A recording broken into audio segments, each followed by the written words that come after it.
Good afternoon, everyone, and welcome out to Merrill Blackburn Field here at Josh Brown Stadium. Along with Nick Magneto, I am Doug Gann, and I say that because, Nick, I wasn't supposed to be around today. That's right, but I appreciate it. I'm glad you are here. Definitely changes my role, and it doesn't hurt my feelings tonight, so excited that the game you called earlier. Had some issues on that on the travel side of it, and so ended up staying in town, which opened up this, but still able to call that game for Oak Hill. And you saw the mound visit, but this is Grace Christian. It's New Iberia. Warriors off their first loss of the season to a very powerful Natchitoches Central team. Warriors leave 8 men on base last night and drop that one 10-0 in there. New Iberia, certainly not a step down in class at all. This team is 5-1. And Nick, tell me about you saw them warming up. What are your thoughts? Yeah, I mean they definitely look like a Division I or a 5A school, as we call them. You know, the old school. A lot of looks like a lot of upperclassmen. The one loss they have was against LCA, and of course we all know LCA is very, very solid in all athletics. Indeed. So, but you know, Coach Brown talked about this on his show. He was talking about how he's going to step up in class. Another great thing about baseball is you get a play-up point.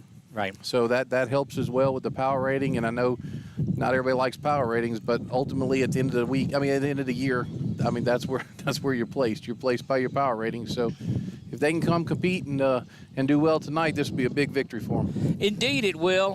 The 8th grader Logan Markle will get the start. Last time we saw him, he had a no-hitter on there, 9 strikeouts. Again, class changes just a little bit. Looking at the lineup tonight for the Warriors, and we will do, that is our Vilar and Green starting lineup. I'll have to find out what I did with that at all. There they are. I found them. Our Vilar and Green starting lineup shows Cody Davis behind the dish. He is senior number 35. Kenyon Wright, the junior, will play first base and bat second. Brady McDaniel, designated hitter. Had him on the show Sunday night. He's a pleasure to talk to as well. Number 19, he bats third. Maddox Adderley's up to number 4 in the batting order. He'll play shortstop. Seth Cook is settling into the 5 hole. He'll play second base tonight.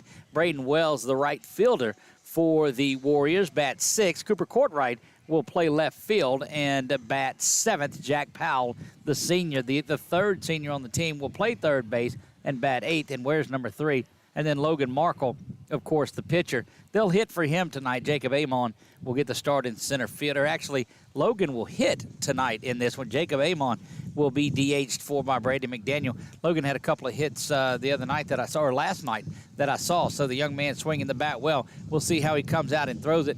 Starting lineup for Nish, New Iberia Senior High, and they go by that, kind of like an Ash or an LSU or what have you. Mason Myers will start in center field. Evan Miguez at third base. Migues, M-I-G-U-E-S, if you're scoring at home. Talon Abney will play second base and bat third. Gerald Saunier will bat 4th. He is a designated hitter.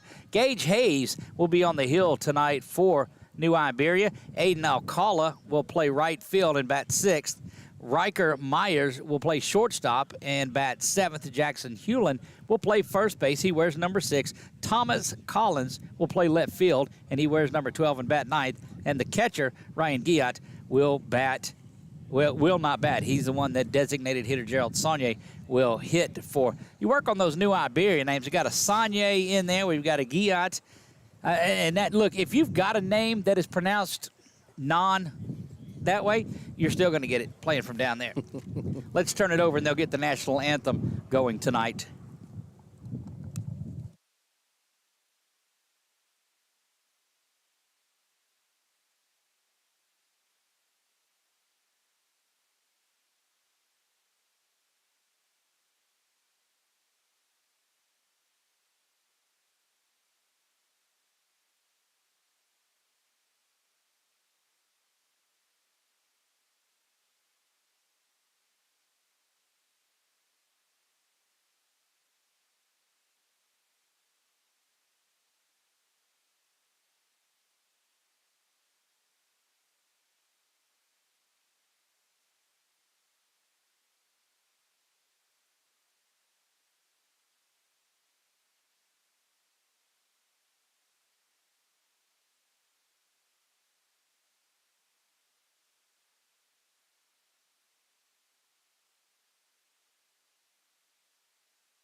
There you have our national anthem. You know that we are just about ready for some baseball when you hear that going. Doug Gann alongside of Nick Magnano. Chuck is over at Tioga tonight, and I guess that game, the way softball goes, that game could almost be over by now. Where'd you go? There you, I found you. Yeah, definitely. It could be a beautiful night. A little windy, but 65 degrees, Doug. I'm not gonna tell everybody it's windy because we all know, but 14. Everyone knows it's windy. 14 miles an hour blowing out left field, left center, and definitely and can. And Braden Wells coming out to the outfield to say hi to us as always, and certainly glad to see him come out. That's a part of the game within the game, my friend. Yeah, and then we saw in the JV game that there was one that was hit out to left field. So gonna have to keep the ball down tonight if you're a Grace pitcher and if you're a Grace hitter. Let's get it in the jet stream and see what happens. Well, and that's what we've seen Logan do. Is he keeps the ball low, trying to get a good signal on that. We're caught between the sun going down and the lights coming on and getting their full effect on things. But the last time we saw this young man, he was very, very dominant in what he did. And I've got something on that camera that I don't know what it is. Little hand. You know why that little hand's on there? No, but your power button right there is turning orange. It's blinking that orange. Means it's charging. Okay, gotcha. Well, that's all I can. That's all right, all I can offer. Now that we've got things settled in here, we'll look at Cody Davis as he gets ready to throw it down. Crash Davis, the warrior catcher there. Told him don't watch that movie. Yeah, I would probably not recommend it. Although, in my defense, and in that movie's defense, there's a whole lot worse stuff out now than Bull Durham. Right. You're right. Some of the greatest baseball quotes ever in that movie. There's a new camera for us tonight. How about that one? We saw a little bit in the press box from where we were at on Saturday, the day of all of the sun, and that's a good look at it. So we'll try to switch between things. Needless to say, first pitch on us at 5:58. Logan Markle, the lefty, sets to deliver and deals this one down low, ball one to Myers. Mason Myers, the center fielder, looks at ball one. Quickly delivering again, and that one is there, evens the count up at a ball and a strike. Yeah, Dougie's staying down in the zone. And that's where you want to do. That keeps the ball from flying out of here. That time he does go upstairs with it, but misses. You know, we saw that, Saturday in the umpire's day. Would call a lot of low stuff, but nothing down or up above the belt was getting called. Again, and that's reminiscent of that. Ooh. 3-1, and that's two pretty good pitches that you'll take it anywhere. Yeah, I ain't mad at those two. Swung through that one, did Myers, and it's a full count, 3 balls and 2 strikes. He pulled the string on that one. That was an off speed. That was a great pitch there. Get a good look at Seth Cook there. He's second baseman. Markle rocking and firing again. Pops that one foul and out of play. Great catch. Oh, look at that. Going over there, Braden Wells, and getting that foul and out of play, my Aunt Fanny. Our boy over there, Braden Wells, getting that love. That's going to be a foul out to right field and the first out there. So good work on Braden Wells going over and getting that one. Did I say my Aunt Fanny? You said something like that. Well, you can say a lot of things and get away with it here. Ooh. Tell you what, I like the way Markle's starting here. He's going inside, going outside, going high, going low. So and he's working at his pace completely. Let's see, there we didn't lose it. We just hit the wrong button. Those of you wondering how I made it back from Hammond so quick. Wow. I'm certain, and I'm going to take his word for it, that missed. I'm just not sure where. Yeah, you've got an angle right there you're looking at on the computer screen. Markle, the 3-0 delivery. Good pitch. Pumps that one in there, strike one. Well, and did you see the way the Nish player decided he was going to try to take a little jog? The umpires don't like that. That is going to be ball 4. So a strikeout and a walk. And we saw that the other night from Markle. He had, 5 strikeouts in the first couple innings and 3 walks as well. Was able to settle down, didn't give up any hits around it. That's where you get in trouble. Yeah. Get a good look at Davis getting back into the box. That's our soon-to-be sponsored catcher cam is what that is. Say soon-to-be because I haven't asked anybody about it yet. Markle, the lefty, stands ready to go to work. Long look over at first, and that one is lifted out to first base, and Canyon Wright's going to drift over, and he's going to make that play to retire the batter. Out number 2, and what you see out of this, what you're seeing is these guys trying to pull that ball, and they're getting it up in the air. I tell you, the wind blowing the way that it is, that these guys were going to try to get one out of here and pull it up in that jet stream, and it's not a deep park. Sometimes they overswing. This young man looks like he could put it. Oh, good pitch, though. Misses away, ball 1. This is Gerald Saunier, the designated hitter. He's in there just to hit. So yeah, he ought to be able to swing it. Markle trying to pitch around a walk in this inning, has a strikeout or has 2 flyouts. Move back over to first, not in time. Kind of one of those, hey, I see you type moves. You know, Doug, that's the first one I've seen. Now this is only the second game I've worked with you and with Mark on the hill. But the other night he didn't have a pickoff because he didn't give up any hits. But he had the 3 walks. Yeah, but they didn't really change the game. They didn't materialize. Yeah. That's correct.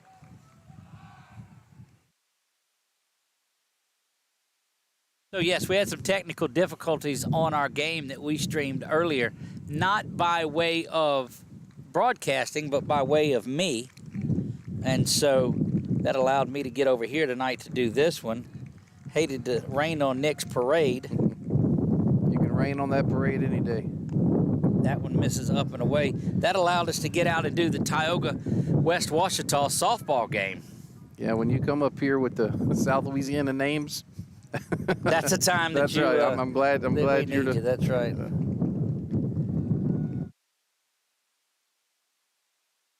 Markle set to deliver. We saw him, Nick, on Friday throw 4 different pitches in there. Only seen really fastball and changeup today. That one had a little bit of break to it, but I don't think he had the command to throw that to 2-0. Pitch. That one goes up into the air. Wells is going to get that, but not before Miguez makes his way down to second base on that throwing error. But it is a strike, 3 balls and 1 strike.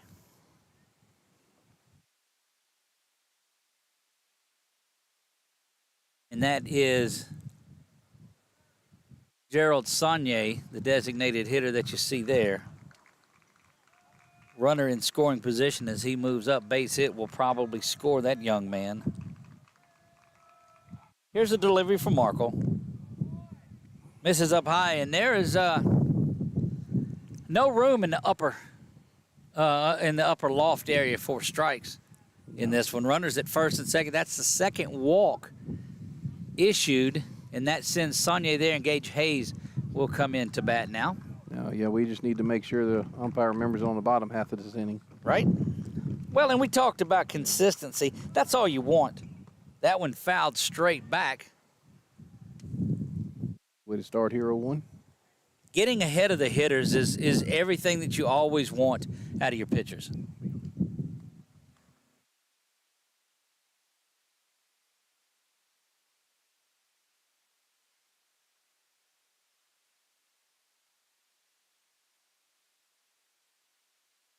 Not a problem there. You're not comfortable.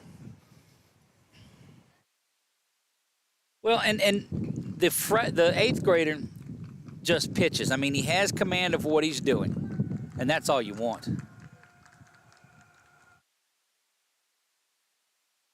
There's the delivery from Markle.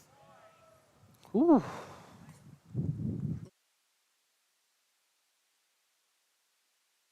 It's a good pitch there, Coach Brown. Coach Brown's kind of leaning in like, tell me where it's at. That's all you want. And that's when you start asking your catcher, hey, where did it miss? Yeah, because that was a good pitch. 1 ball, 1 strike, 2 down here. Runners at first and second. A little bit of early inning trouble here, but Markle looking to get out of it and steps off of this one. He'll take a look at things.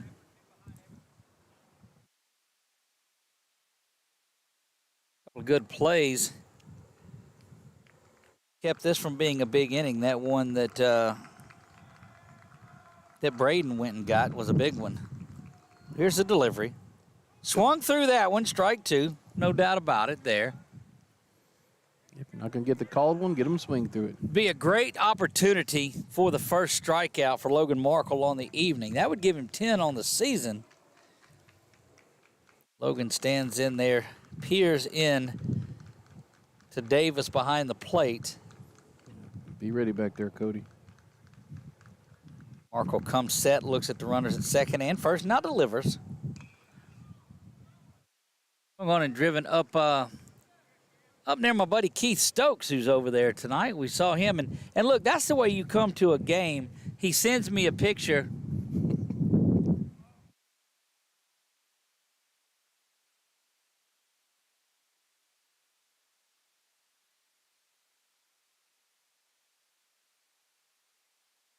Here's a delivery from Markle. He sends me a picture of the fish he caught is what he did. When low, where a lot of strikes have been today. So not low, not high. It's got to be right there, huh? Could make for a long high school baseball game if that umpire's going to be that strike zone's going to be that tight. Indeed, it will. Markle sits, comes set, runners at first and second. We said, and the delivery. Got him right there. Strike 3, and that's a good-looking one. First, great time for the first strikeout of the game, and that's the old backwards K that's in there to show strikeout looking.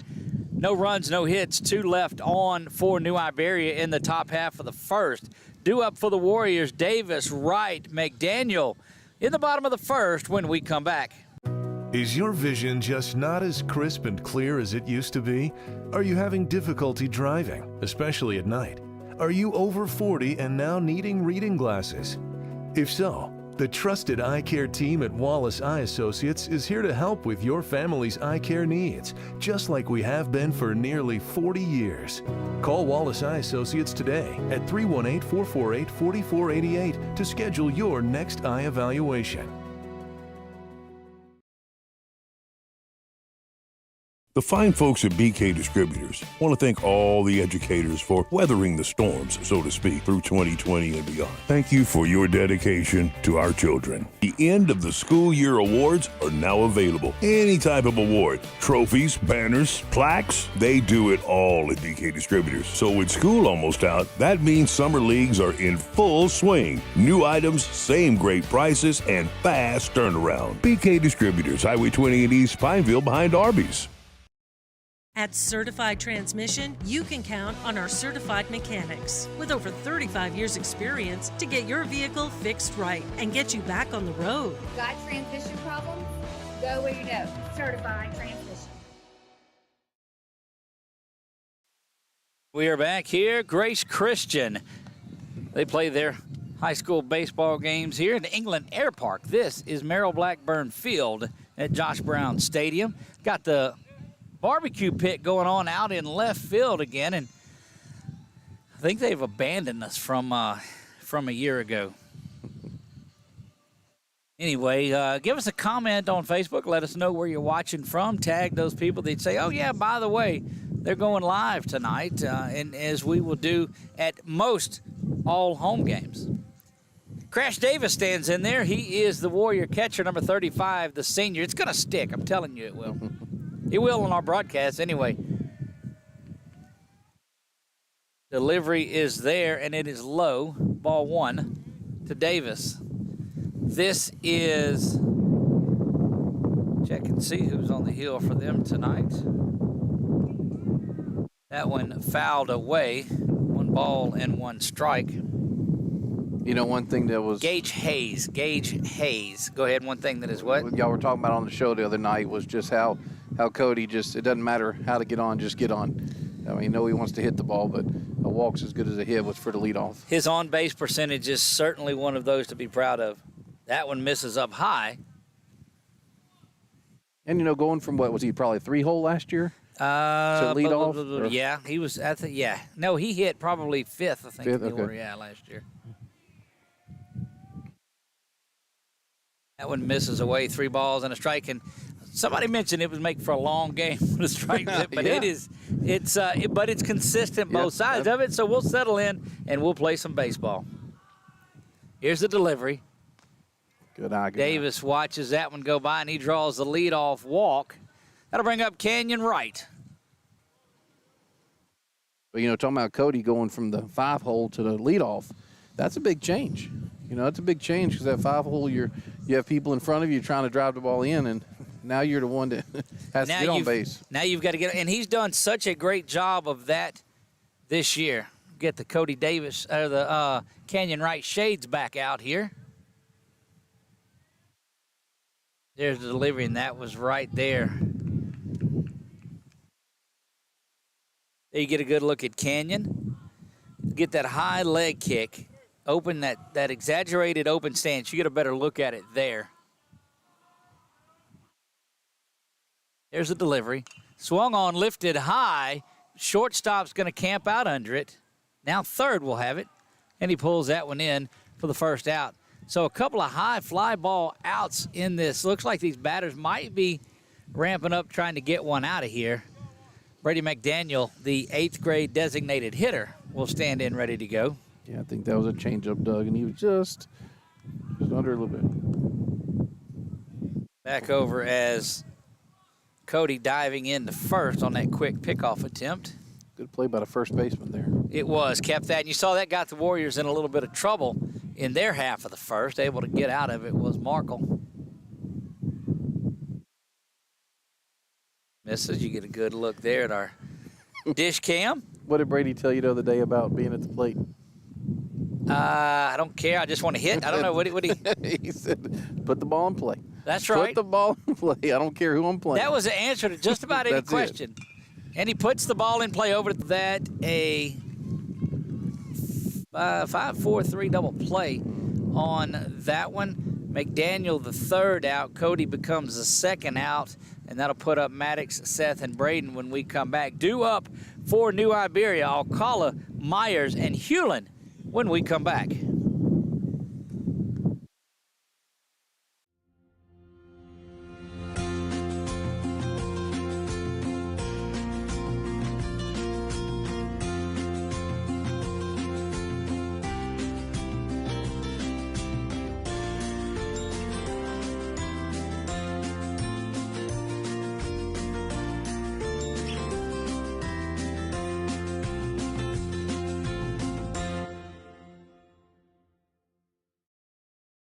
Time for our red, white, and cool summer event at Southern Air Heating, Cooling, and Plumbing. Right now, you can save on a new energy saving system. No money down, 0% interest, and no payments till June 2024. Call Southern Air Heating, Cooling, and Plumbing or visit us online. Merrill Blackburn Field, Josh Brown Stadium. Grace Baseball brought to you by Kimberly Harrell, certified appraiser. And I was able to talk to David this afternoon, her husband, and they got some big things coming along the horizon over the next month or so. So keep an ear out for something special that is coming to Central Louisiana from there. And we'll debut a lot of that here on the show. If it was a windscreen, that would be great too, wouldn't it, for over here? I complain about a lot. They were talking about putting the roof on here, but then we got physics involved in it. They said, look, if the sun's going that way, it's going to bear down in the front of it. So what do you want, some blinds to come in, some shades? No, we sit out here, we're okay. Yeah, no, for sure. It's and we're in the same boat over there at Menard. You could have a cover, which might be good for you during the early morning, but then again, you know, in the evening times, you'll be fighting the same battle. You're under the gun from that softball crew because you came out there and got internet and all kinds of stuff. Here's Marco with the first delivery. That one is smoked over there to third base, right past a diving Jack Powell. It's going to find its way down the line, stumbling to pick it up there. Runner moving into second base, and that's going to be a stand-up double for right fielder Aiden Alcala. And I mean, he smoked that down the line. Yeah, nothing Jack could do about that, and it went over there and got kind of in the corner over there with all the equipment. Probably would have been just considered a double if it would have been. Well, he is, yeah, just a single. He is there at second base.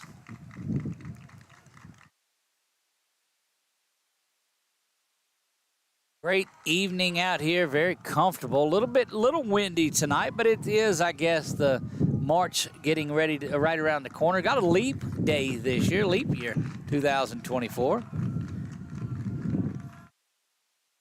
Here's a delivery from Markle, looking at a bunt, takes that one for the strike. I don't know if the batter knew exactly what he wanted to do on that one. Put the bat out there, took it back, put the bat out there. But a hokey pokey at bat is what they call that. Riker Myers, the shortstop, is the one that is there.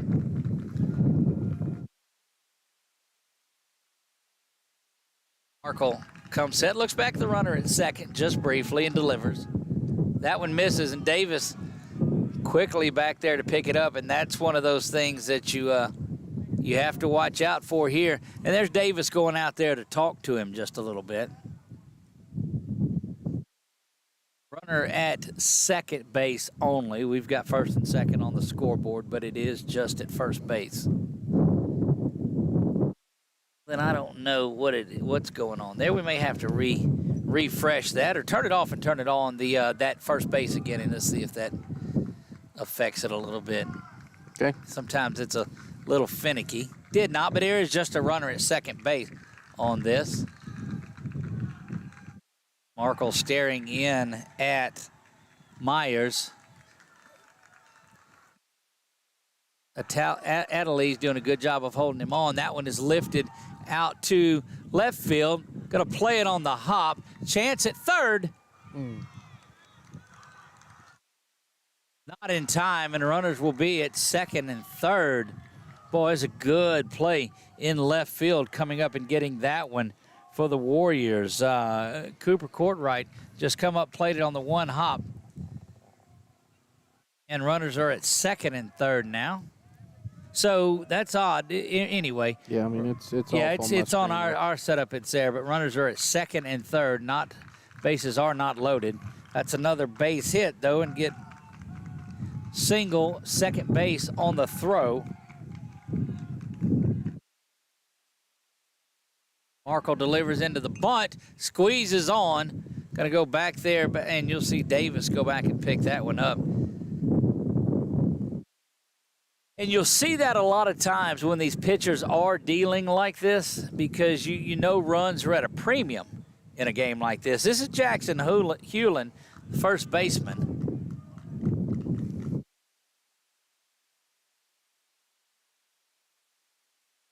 Nothing in one, the count to Hewlin. Runners at second and third. Nobody down at top of the second. Here's a delivery. That one swung on and missed. Good-looking breaking ball from Markle. Yeah, that's a big pitch there, Doug. Was able to wriggle out of it in the first. He's going to have a lot of growing up to do in this one to get out of here unscathed.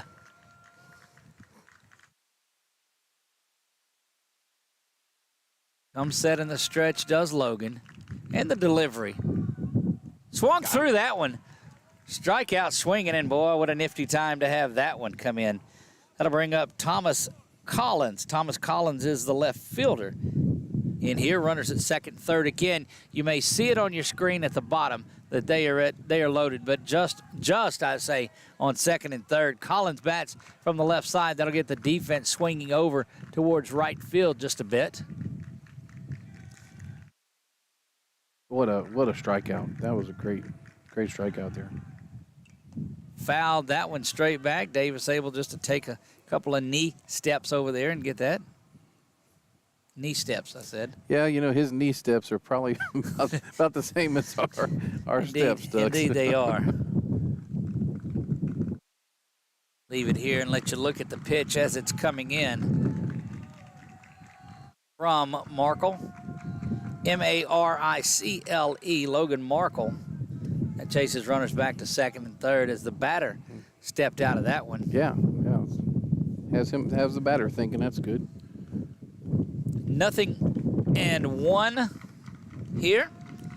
Markle trying his best to limit any sort of damage this inning. Setting up outside was Davis. Yeah, pitch out there thinking it might have been trying to get a squeeze, it looked like. Well, because they have been working on that, and this new Iberia team is trying to play every at-bat, every inning, every pitch, and that's what you want to see.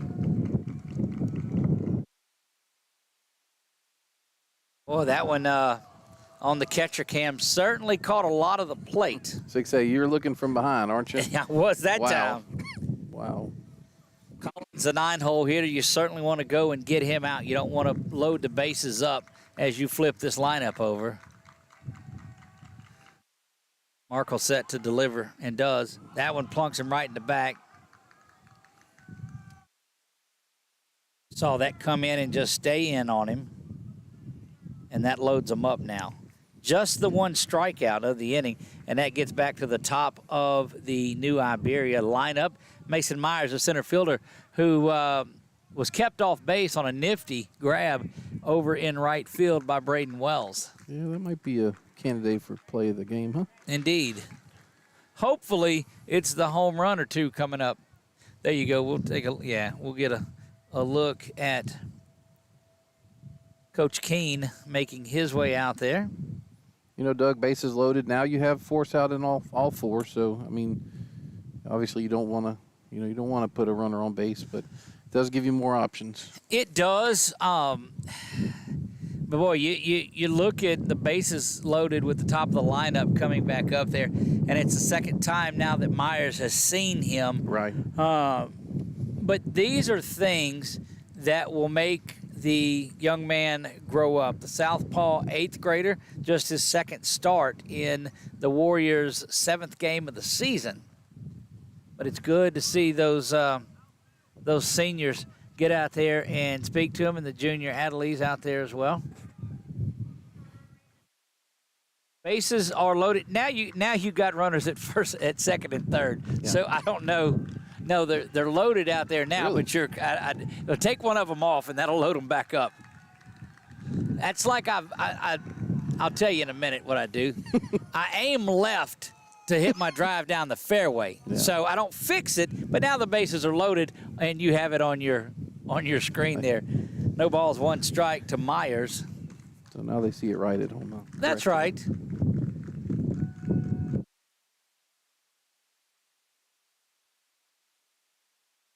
That one golfed out foul.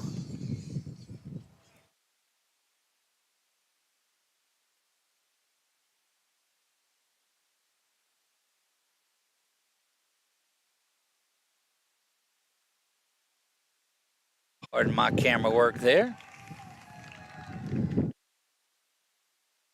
Hearing inside at Myers. Bounces that one up. Runner won't go. Now he's thinking about it. He's going to get hung up at third. Snap throw to no. Cody holds on to it. Doesn't make the throw. And they're calling a balk is what they're calling on there. And that's going to advance the runners. That is a balk. Didn't see what happened. But needless to say, Aiden Alcala comes in from third base. Moves Myers to third and Collins to second. Now you're on your own with, now load the bases up, and that'll put runners at second and third on our screen. Is that right? There you go, 1-0 New Iberia. It was interesting how late that was called. Yeah, I was fixing to say. That one lifted out here where we're at. Way back, that's going to bang the wall. Making a good play on it in center field.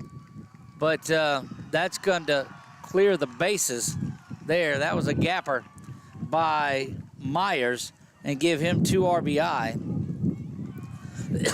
The single is what he has. That brings Myers around to score. Riker Myers around to score, and Thomas Collins around to score. And Miguez, who walked his last at-bat, is there.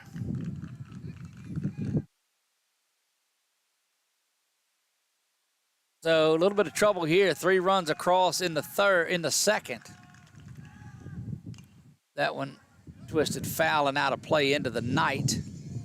Boy, that was just a shot between Wells. There were no way that he and Amont were going to even get close to that one, and they didn't.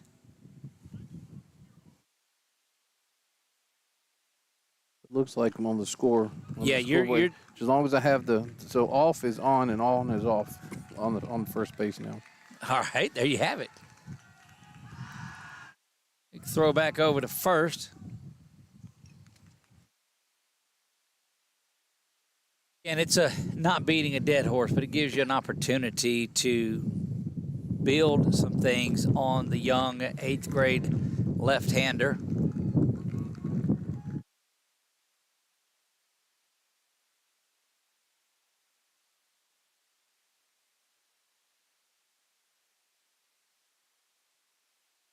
But again, this new Iberia team comes into it at 5-1 on the season. Very, very solid program. And Nick, you made mention of that when watching them warm up. We've seen some teams that come in here that didn't have near the side that this new Iberia team has. Yeah. Marco misses on that one, just outside. Ball and a strike to Miguez. Migues, M-I-G-U-E-S. I probably butchered it either way, so I'll say it both ways that I think to say it. Marco looks in, and a lot of this now is confidence. You just got to get in your head that you're a dominant left-handed pitcher and work out of this. And another one thrown away. That's going to be the second error of the afternoon on Davis, who throws that one down the line. And that gets Mason Myers over to second base. And even 2-ball, 1-strike count to Meigs.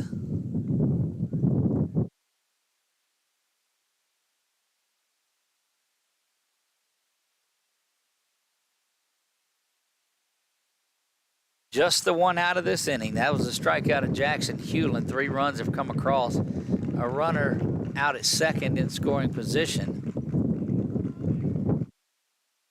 And gusting out, to say the least. That one lifted right to where we're at. Coming up and making a good play on it there is Braden Wells. And, some say, well, it's a routine fly ball. In this wind, there ain't nothing routine about it. There's nothing routine tonight. And second put out for Braden Wells on the evening. And the great thing is the runner didn't advance, so he's still at second. And look, that's one of those you think about, the wind blowing dead out like that would have been in the right fielder's face. And possibly could have advanced on it, knowing that the wind would slow it down, but that's a whole lot more of a calculus experiment. Speaking of calculus, Saturday morning before the game was rally. If you remember that, it was rally out at out at LSUA or LCU? Yes, locally it was at LSUA, if I'm not mistaken. No, I'm sorry, LCU, correct.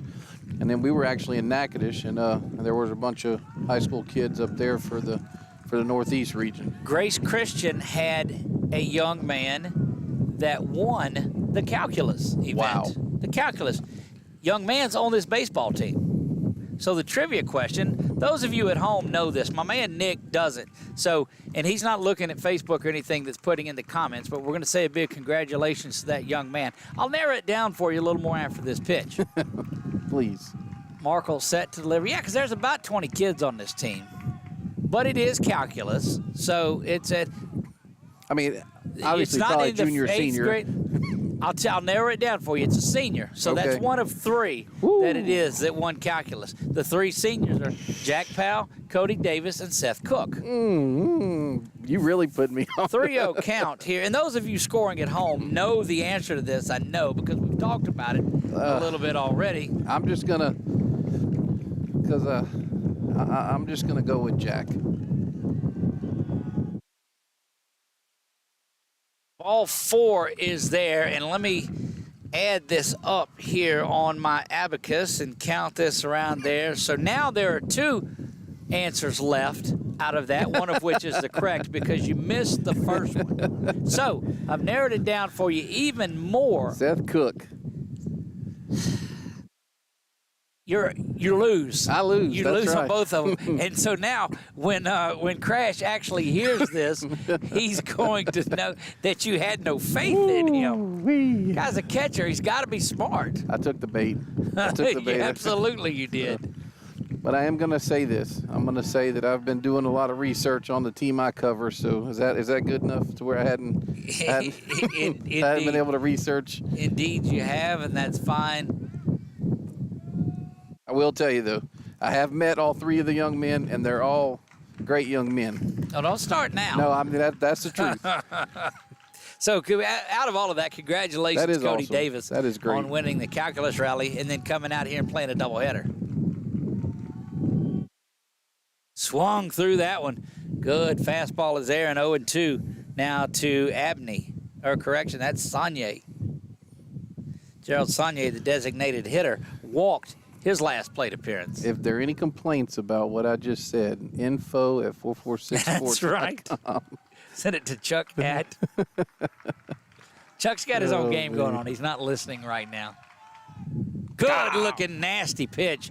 And that is the third strikeout, second one of the inning. That's Saunier down on strikes, but not before New Iberia strikes for 3 in the top half of the second. Due up for the Warriors, Maddox Adderley, Seth Cook, and Braden Wells when we come back.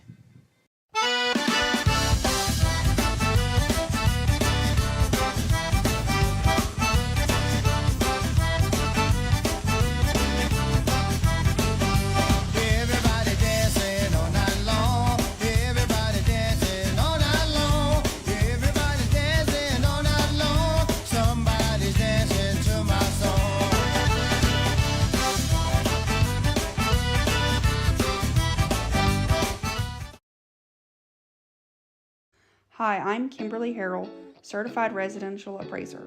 I am currently a leading provider of appraisal services for mortgage lending, employee relocation, estate planning, and community property settlements. My experience in real estate over the past 13 years and currently serving as president of the Greater Central Louisiana Realtors Association has given me a clear understanding of the real estate world and the ever-changing market we live in today. For any of your valuation needs, give me, Kimberly Harrell, a call. Here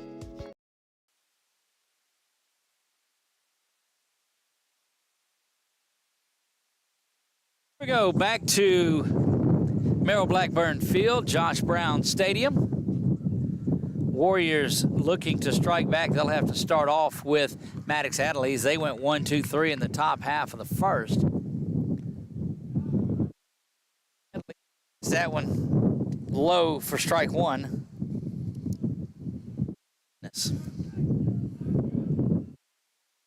Have a better look at it where it's coming. That one misses away. One ball. I'm not too terribly mad at that angle. Next time we're going to find a way to get that netting out of the way. Down low again, 2 balls and a strike. So did you use calculus to figure out how to get the base runners correct? Because you got a runner at first right now. What is process of elimination? Is that, right? Is that so you calculus? may have to turn first base off because he's on, or he's on because he's off, or whatever it is. Yep. Swung through that one and missed. Yeah, turn, because you're showing a run. Yeah, there you go. We got you. Okay. All is well. Left and right and up and down. So I saw a commercial. All right.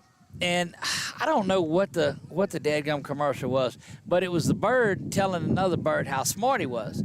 And he says, I'll tell you again in a second. I spent a lot of time working on some stuff today. Out to second base, over to first in time. Score that 4th-3 on the putout, and that'll bring up Seth Cook, one of probably the hottest hitter for the Warriors early on. The bird says to the other bird, oh, yeah, if you're so smart, which way is north?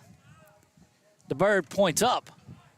He says, no, that's up, not north. And the bird was like, oh, okay. Somewhere somebody knows what commercial that is, and that bounces around. The problem with the whole point there, Doug, is they wasted all that money because you don't know what was advertised. That's correct. I just noted the bird pointed right. up. That means the commercial is too good. That means it's too funny. So swung through that one, did Seth, and it's a ball and a strike. Yeah, if I don't remember what they were advertising, just that it was two birds talking about how smart the other bird is. Oh, boy, you can't beat fun at the old ballpark. There's the delivery. Yeah, we were talking about Super Bowl last week and the commercials, and I'm sure they were some good commercials, but, man, I miss the old Pepsi, Coke competition commercials, the stuff like that. 3-1 to Cook. The Clydesdales that we won't talk about what they advertised, but the ones, playing football and then they'd have the zebra in the replay booth. I don't know if you remember that one. I do, indeed. Yeah. One of my favorite ones, God, we're getting on Super Bowl commercials, and this is the second inning. We're on there, Seth Cook, a base on balls, and that will bring into the batter's box Braden Wells. Cooper Courtright on deck circle. We don't have a sponsored on deck circle yet, but one of these days.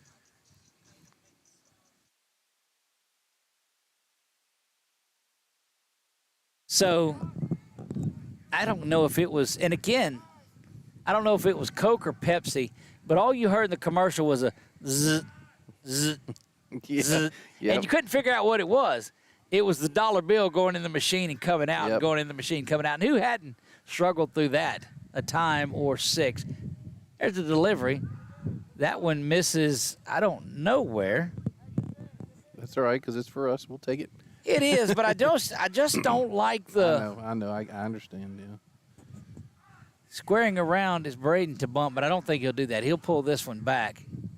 That one pounds the inside of the strike zone. 2 balls and a strike.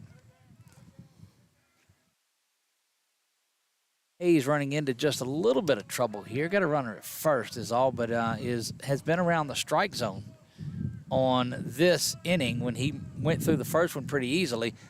That one right down the pipe. And he wants to.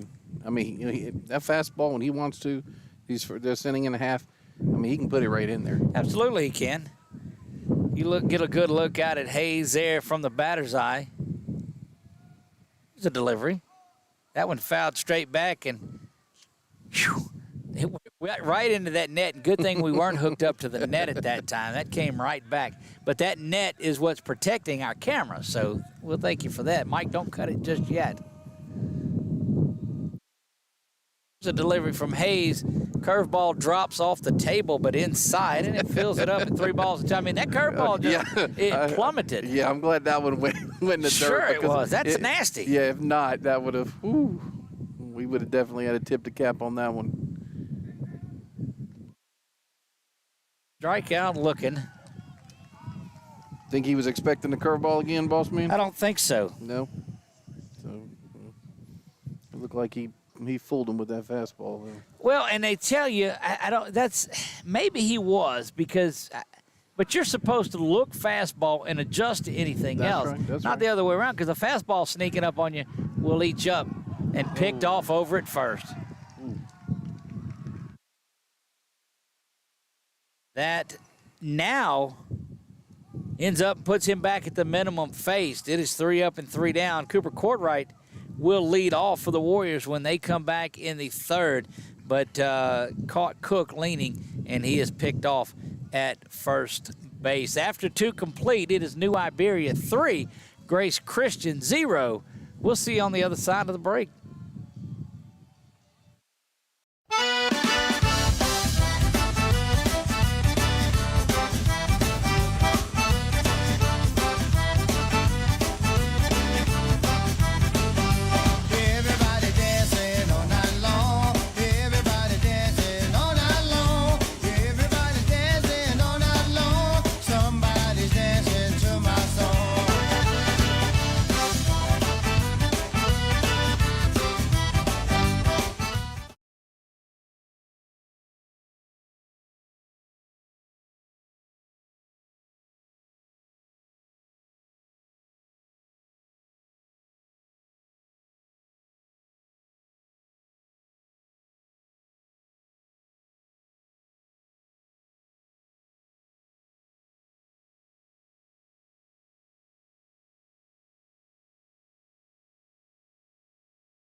Back to the Burn we go. Merrill Blackburn Field, affectionately known as baseball at the Burn. Did you know that, Nick? I did. Okay. I don't know if I would have said it that well, but I did. Well, you might have. You just never know. Don't count yourself out. Yeah, I was practicing the Merrill Blackburn Stadium. Field. Josh Brown Stadium. Yes. See, I obviously didn't practice it well enough. Yeah, so back in the day when I did the public address here at the stadium, they dedicated it to the late Merrill Blackburn, and what a great friend of the program is that one is ground over towards second base. Seth's got it in a little flip to first for the out in time. Score that one 4-3. Made the announcement one afternoon. Good afternoon, ladies and gentlemen, and welcome out to historic England Air Park, where it's time for baseball at the Burn. And I was like, wait, what? and so there we had it, huh? And it's been there ever since. It is baseball at the Burn, and boy, there's just a lot of tradition through here. Good looking pitch by Markle. It's a good start to this inning for sure. This is Alcala. He smoked one down the left field line for the double back in the second. Pitch. What's the one thing that you notice now in the second time? Because Alcala smoked him last time. He's changing it up. He's changing the pitches. He's throwing different stuff to him. Why is that important? Yeah, keep him off balance for sure. I mean, he jumped on that fastball and good. Ooh. You know, there's nothing wrong with that one. I ain't mad at that pitch because it's outside, and if he swings at it, and you got a catcher like Cody back there that blocks most of the stuff. So. Well, it sets up the inner half. You see him on your screen right there. He's got his toes on the inside line, and you chase him away. That scoots him up a little bit more. Now you got the opportunity to break that curveball right off on him. It breaks funny. His slider breaks funny to a right-handed batter, and we're going to keep it here. Maybe you can take a look at that pitch that comes in as you see Alcala. And that was not a bad one either. I mean, you have a pitch to play with there. 2 balls, 2 strikes here. But the character of this young man, bases loaded, struck the guy out on the last inning. So, oh, that's a nifty pitch there. Just missed outer half. That went in that area they call between home plate and that white line. They call that the river, and that looked like it was there. That one fouled off again. Good at bat for this young man.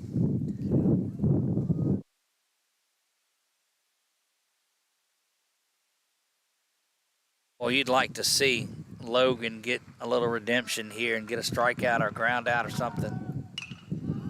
Instead, it's over into right field. There's our man Braden's got another one. That's his third putout of the game. Score that F9 in the second out. And Riker Myers will stand in ready to go. Good work from Wells.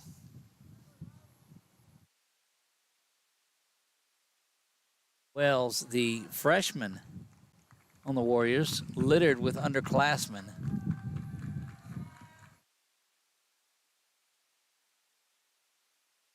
Well, when you see Markle's pitch come in from that angle, that's just, that's nasty. The river, they call that. That area that's, boy, if I had my telestrator, I'd write on there, but all I'd be doing is coloring on my computer right now. So here's something. Good swing there. I watched the replacements today. Oh, wow. All right. And so John Madden and Pat Summerall are in that part of it. And as they're describing, and you get to watch John Madden on his telestrator there in that game. And I was like, that's not unlike what I would do. Oh, there it is. You saw it right in front of us. That one's going to be down. Have to go to make the play over at first, and they do. But that's another strikeout. Drop third strike. Score that 2-3 on the putout, and a 1-2-3 inning. First clean inning for Logan Markle comes at a good time. For the Warriors, due up, it's Cooper Courtwright, Jack Powell, and Logan Markle himself. Can he help himself out? We'll see when we come back. You're watching Grace Christian Baseball right here on 446 Sports.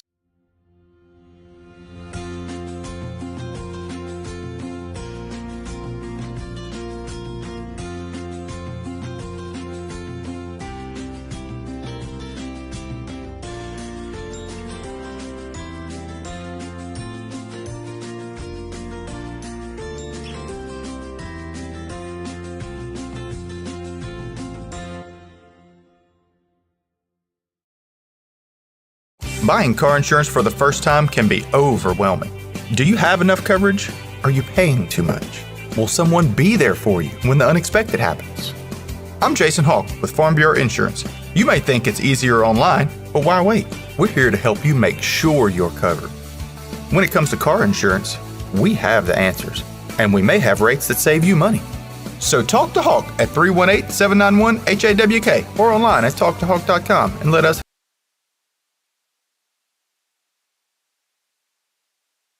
Courtright leads off the bottom of the third for your Warriors.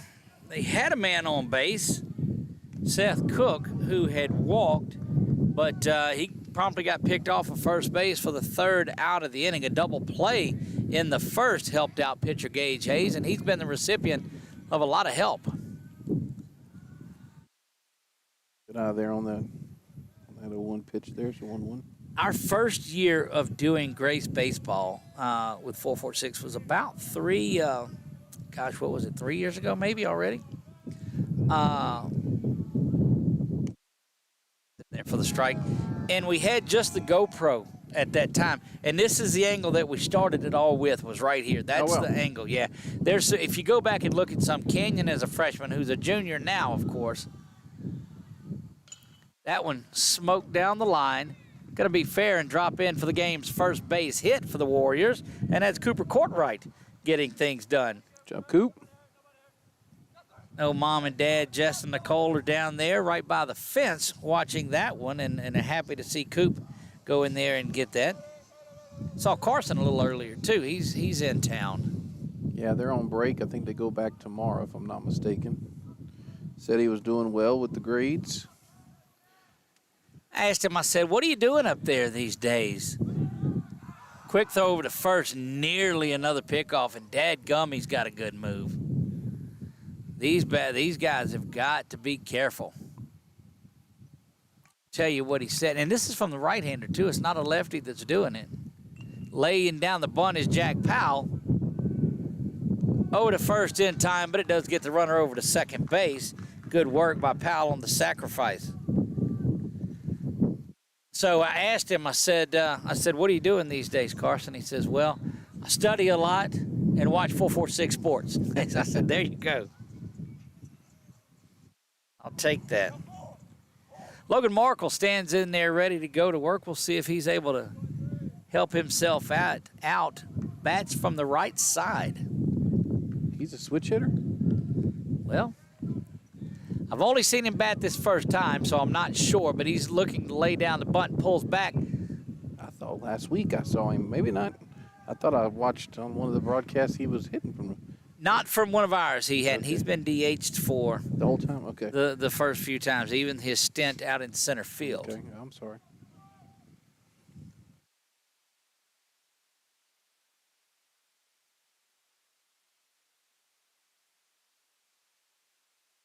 That guy, if he figures that, I don't want him to this inning. Correct. I don't want him to this game, but from here on out, man, he gets that one.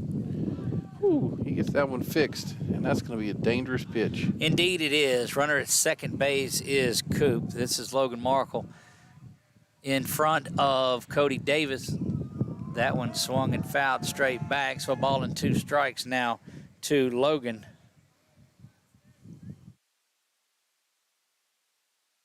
You just got to find a way to get him on base, and with 1 out, get the top of the order back up there. Yeah, especially with Cody on deck.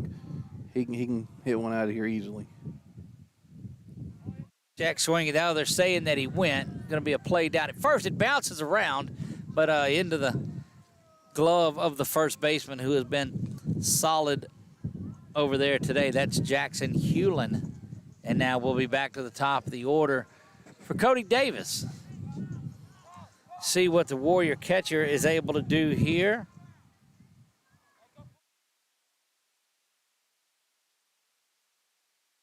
Don't forget, we'll name our Quibidos Player of the Game tonight, as well as the Southern Air Cool Play of the Game.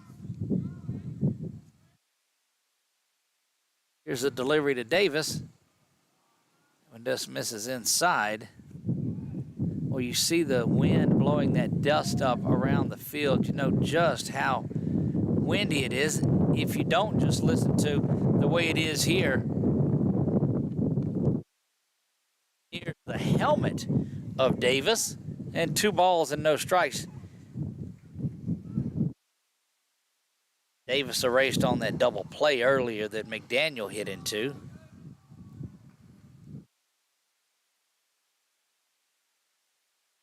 That one out to left field. And boy, I mean, they are just solid at every position. They come up and field that ball so well, but that's a good, clean base hit for Cody Davis. And that'll bring Canyon Wright to the plate.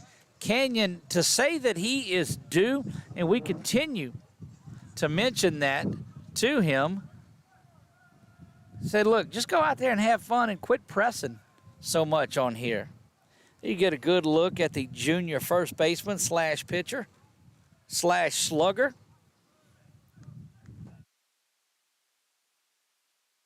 Wind blowing, Canyon Wright at the plate. All he's got to do is have a little bit of contact, and we're going to be okay.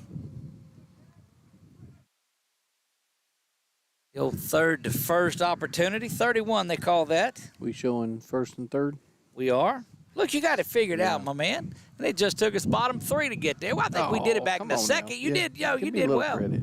You did well. There's that curveball, not wanting to give in to Canyon with a fastball on the first pitch. That was a great eye by Canyon there. That ball was probably the closest curveball he's thrown so far. Oh, my gosh. Back over to first. And, look, there is no way that I would get very far. And Cody, look, Cody just says, I mean, he just come over here and got me. Yeah, no, it's... Remember, he has a pick off from the first inning. If you're venturing more than a step or two off of first base, shame on you. Yeah.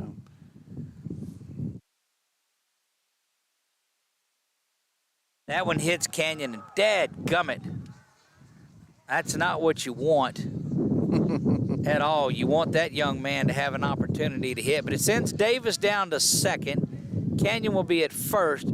Courtwright will make his way over to third base, and that's going to bring the hard-hitting 8th grade designated hitter Brady McDaniel to the plate. I've yet to see Brady hit a home run. They've told me that he can do it, but I've yet to see it. You see what I'm doing there, Nick? Yep. Okay. That one misses down low, ball 1, and Hayes suddenly running into a little bit of trouble. You got to capitalize on this, and what a momentum shift this would be if the Warriors can plate one.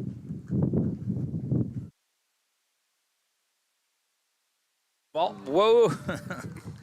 Goodness, you see it right there in your your living room. Had to change it on the flexi score. I had already put a ball up. Well, I was even saying it. And he's quickly down. 1 ball and 2 strikes is McDaniel. And this is a tough at-bat. You don't want the 8th grader to really get frustrated here. Need a good 2-strike approach. Here's the 1-2 offering. Swung through that one and missed. And look, at 1 and 2, you can throw about whatever you want to at that point. McDaniel strikes out with the bases loaded. Warriors pick up a base hit. They leave them loaded, no runs after 3 complete. It is New Iberia 3, Grace Christian 0. We'll be right back right after this from our title sponsor on all we do, Valex Federal Credit Union. Our mobile banking app is changing the way we bank. Things are getting easier, transactions are getting safer, and you have access 24/7. All the functionality of banking you're used to, made easier to use, anywhere, anytime, and more secure than ever. Simple, seamless, safe. Download our mobile app today. At Certified Transmission, you can count on our certified mechanics with over 35 years experience to get your vehicle fixed right and get you back on the road. Got transmission problems? Go where you know. Certified Transmission. Hi, I'm Kimberly Harrell, Certified Residential Appraiser. I am currently a leading provider of appraisal services for mortgage lending, employee relocation, estate planning, and community property settlements. My experience in real estate over the past 13 years and currently serving as president of the Greater Central Louisiana Realtors Association has given me a clear understanding of the real estate world and the ever-changing market we live in today. For any of your valuation needs, give me, Kimberly Harrell, a call.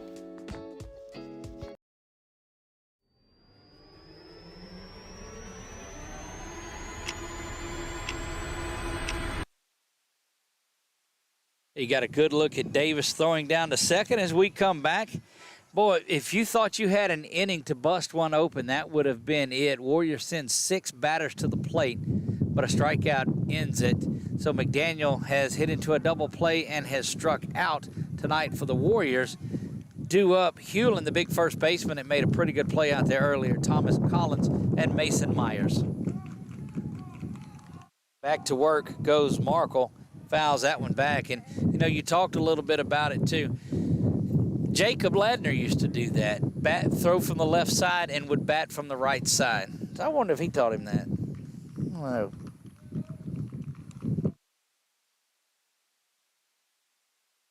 Good-looking pitch. We never knew, but our oldest son, Tyler, until he took Hunter's safety when he was 16, we never knew that his left eye was dominant. So the whole time not that he played baseball much, but see what happens here. Fouled over to first base. Canyon giving it chase. Boy, that wind just brings it right back too. Yeah. Look, if I'd have thought about it different when my kids were growing up, when they were younger, I'd have tied their right arms to them and just made them use their left hand, and I'd have tied a brick around their ankle to strengthen that leg and let them just kick and throw from the left side. Is all they need to do. Well, he was left-footed in soccer. I mean, he could use both feet, but predominant left, and he shoots left-handed and shoots really well. And that's kind of how and Marlene's dad is the same way. He didn't know that he was left-eye dominant till later in life. When Mrs. Lowe evens it up, 2 balls and 2 strikes. No, you don't mind that at all. Nothing wrong with that. See if you can't get him to chase one, and probably worst case scenario there, he knocks it into the ground for a foul ball. We play top of the 4th here. Again, Mrs. Lowe. Warriors left them loaded. Left 8 on base last night in that Natchitoches Central game. But I'm telling you, your talent level and your arms that you've seen these last couple of nights is a vast difference from what you saw in night 1 and night 2 of that tournament last weekend.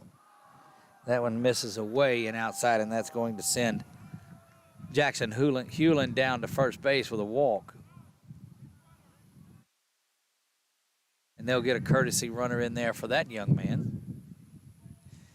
Nick has figured out the flexi score side of it. On and off, on is off and off is on. That's right. Saw that in, what was that movie? Woody Harrelson and Wesley Snipes were in. Sometimes you win, sometimes you lose, sometimes you tie. Oh, yeah. Matter of fact, tell me how you tie in baseball, boss man. Why don't you tell me how? I don't understand it. Well, for you all who don't know, JG, Josh Gann, is the head coach of Merrill Golf. Oh, that is correct. That's right.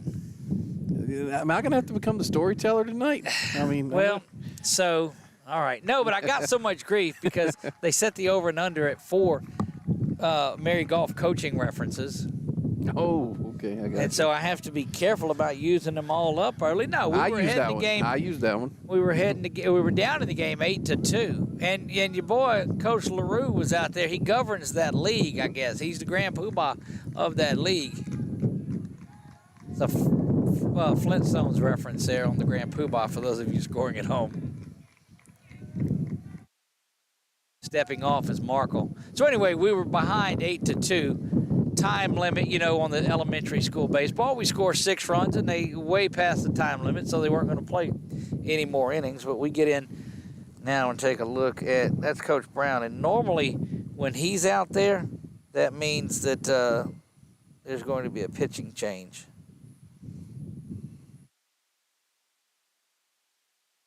Talking to the young man there, and this is a game, and you work it inning by inning and batter by batter. You want to keep it right here because you got around on Hayes just a little bit in that last inning. And so if you keep it here at 3 runs, well, you think you got yourself a chance. Yeah, that definitely. He might have been talking about defense here. Doesn't look like he's going to make the change here. And normally he sent Coach Keene out in a situation like that this season. But it just shows you what I know. You get a good look at the left-hander there.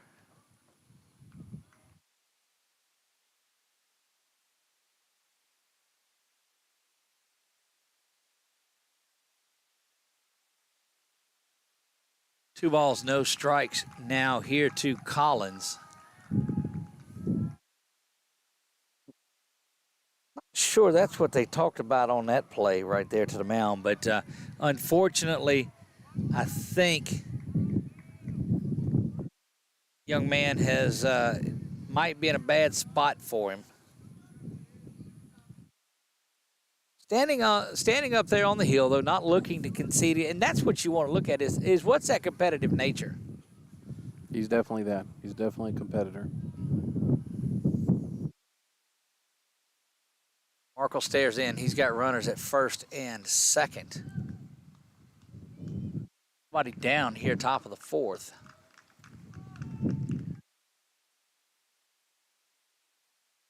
That one bounces around. No, it hit him. It's back-to-back hit batsman. That is Mason Myers that just got hit by the pitch. And I think you're going to get a visit here in a moment. No, that went off. That went off Cody's glove. That did not hit him. That went off Cody's glove. Well, we'll see what they go in there and talk about it. And the field umpire going to talk to him and say, look, I don't think that hit him.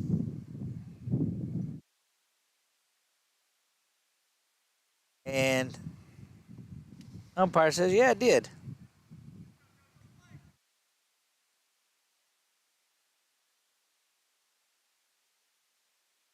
Coach Brown not happy about that at all. He's going to take the ball, and that's going to do it for Logan tonight. He'll get a good end as he walks off. See if he makes his way out in center field. Not sure who didn't see, but we'll look back on the mound now and pan back over that way.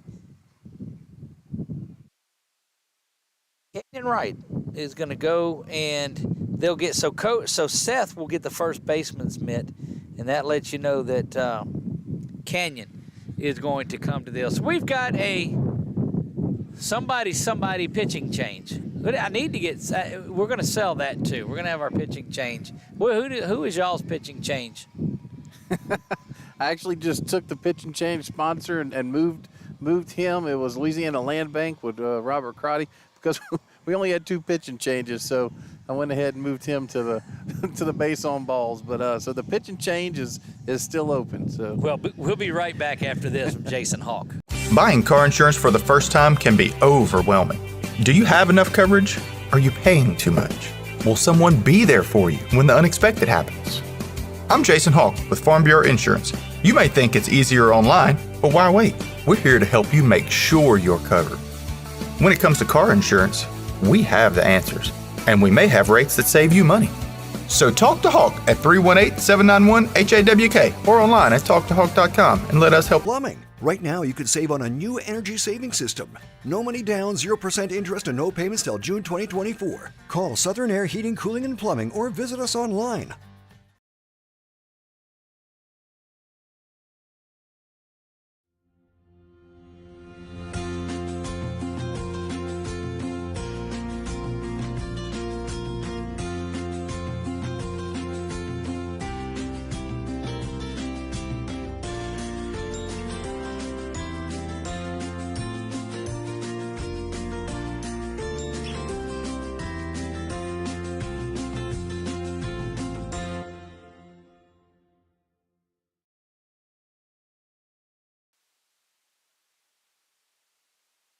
Canyon getting loose on the hill, trying to keep it right here. 3-0, nobody out.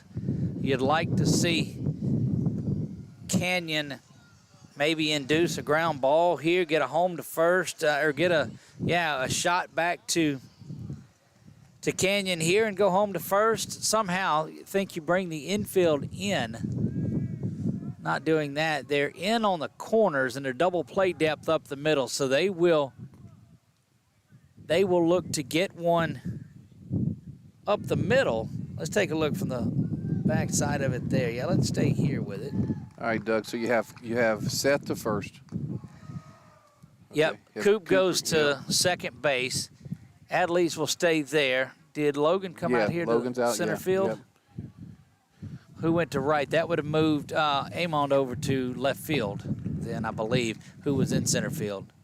That one smoked to left field. Amon making a big-time catch there to come get that one. The runners will tag, but what a fantastic play that was in left field. Oh, my.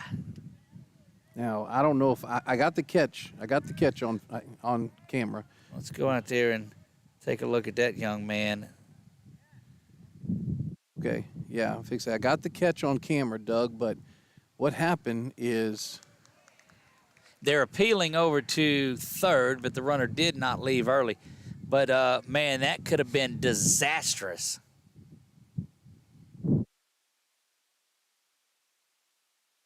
He had was the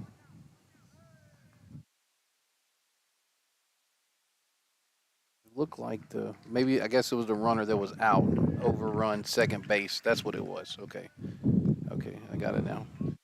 So the runner that was out had run past the person on second now.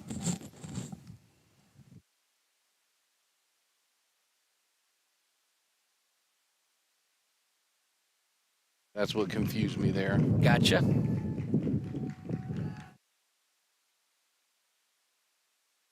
Good look at that curveball from Canyon. So, what's the right fielder's name now? Just moved from center? No, the left fielder. I'm sorry, the left fielder. Yeah, Jacob Amon. Yeah, so he tells, anything you can do well, I can do better. Exactly. Look, I mean, that's why. Oh, wow, here we go. Good little squeeze there. Going to be a play at the plate. Instead, they go over to first. Not in time. That was off the line. Another run is going to come around to score. And as good of a play as it was, that bunt has just turned things around. And you'll have now that runner at first, but both runners on base score, and they pick up a couple more. It is 6-0 in this one. Yeah, and Seth got hit. His glove hand got hit pretty bad on that one, trying to make the play. Goodness gracious. Just an hour into this one, and we're rolling into the fourth inning. Runner at first only. So we'll clear him off of second base there on your scoreboard. So am I messed up again? Well, so now second is off. So now second I got to put on for off. Okay, but it should be good now, right? Yeah.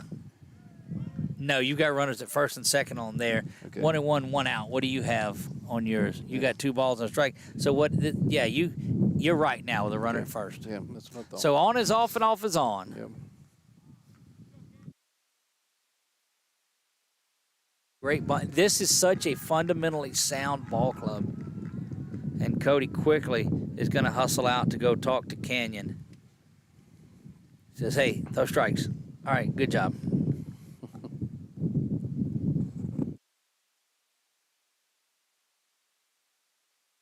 New Iberia with 3 in the second and now 3 in the fourth, and still batting as there is just the 1 out. If we didn't have that net in the way, that'd be a pretty good shot right there, and we're going to work on that.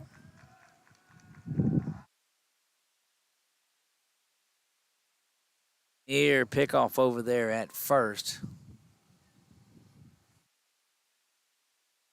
Doug, I think we have both web gyms on camera, so we'll go back and look at those. It was just a matter of did I switch? I know I switched to Jacobs.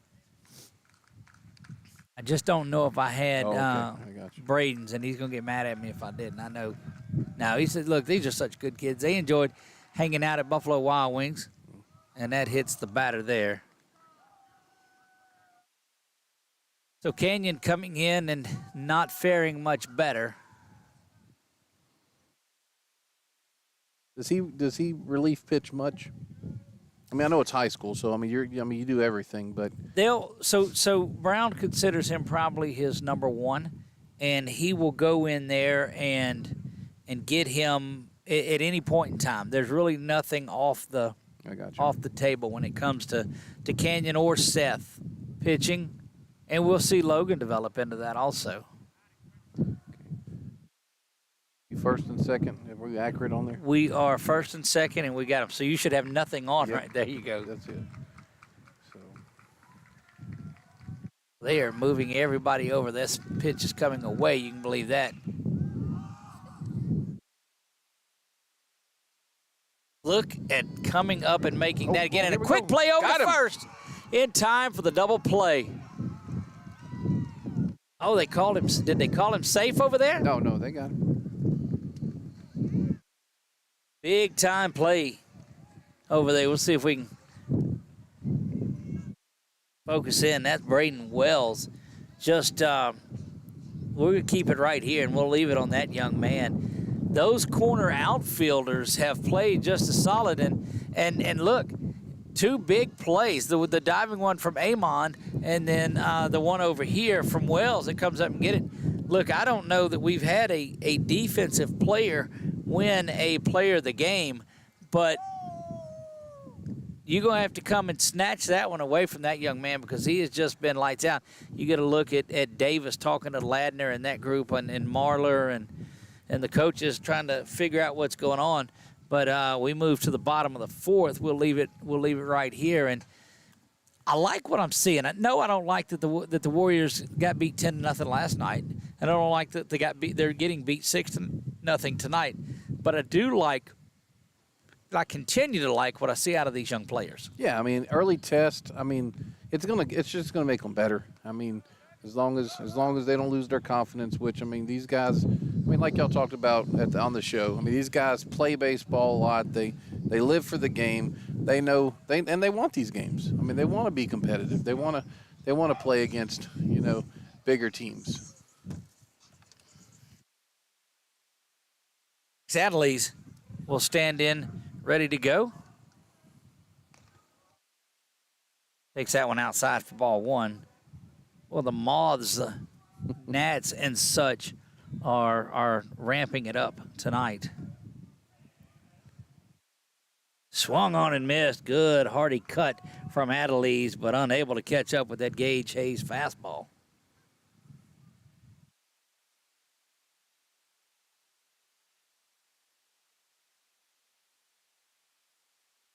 Twisted foul and out of play, dark and into the night. I'm glad these Nish jerseys, I'm glad we're not calling a Nish football game. Oh, my God, is that not the absolute worst of it? I mean, I thought it was just me not being able to see, but do they have numbers on the back? Yeah, the only reason I know is because I can see it in the camera screen. That's the only reason. Like the second baseman's number 42, and it's only because, and then the pitcher's 21, only because I can see it in the screen. That's correct.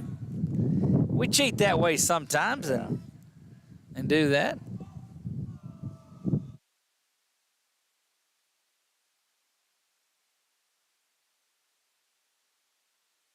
Inside to Adelise. 2 balls and 2 strikes. You don't have to have a 6-run home run. You just have to chip away and get some base runners. You did some damage to Hayes last inning. That one grounded over to third base. High throw over to first, but going up the ladder and getting that one is Hewlin. And Adelise is retired 5-3 to start things off. Seth Cook will stand in there now. Warrior second baseman, now Warrior first baseman. You see it right. New Iberia up 6-0. Had 3 in the second, 3 in the fourth.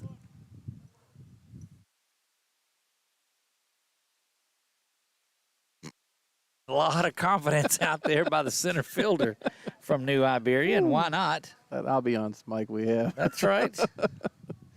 That could have been a lot worse, though, Doug, huh? It could have. Swung through that one was Seth.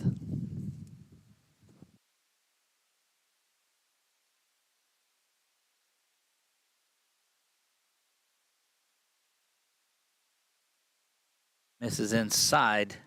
2 balls and a strike to Cook. And I don't know if I'm enjoying this game more. The center fielder and left and right fielder talking from New Iberia. Here's the Hayes delivery to Cook. Swings through that one. 2 balls and 2 strikes. And look, was a little out of sorts last inning was Hayes, but he has found his rhythm here in the 4th. Bounces that curveball in there to fill things up, trying to get Seth to maybe chase one, but that's the old 56-footer.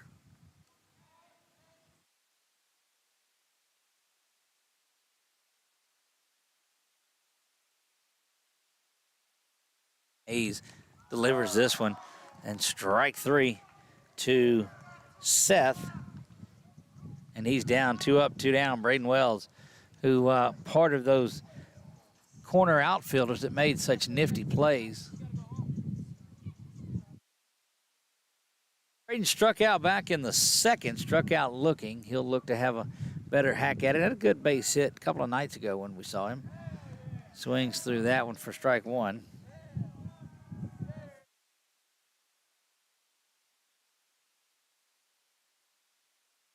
Remember when I learned my first words?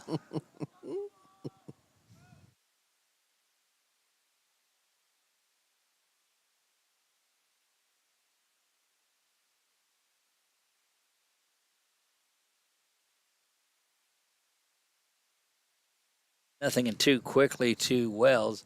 Swings through that one. Strike 3. And, boy, just the long night continues for the Warriors. We're going to step away. We'll be right back after this from Wallace Eye Associates. Is your vision just not as crisp and clear as it used to be? Are you having difficulty driving, especially at night? Are you over 40 and now needing reading glasses? If so, the trusted eye care team at Wallace Eye Associates is here to help with your family's eye care needs, just like we have been for nearly 40 years. Call Wallace Eye Associates today at 318-448-4488 to schedule your next eye evaluation.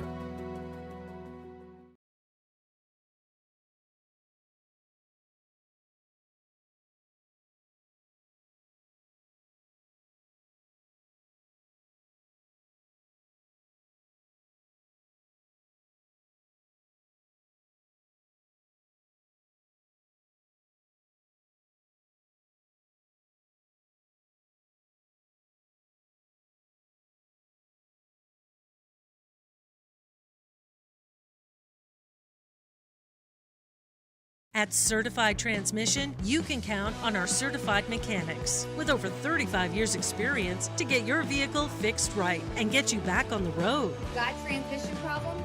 Go where you know. Certified Transmission.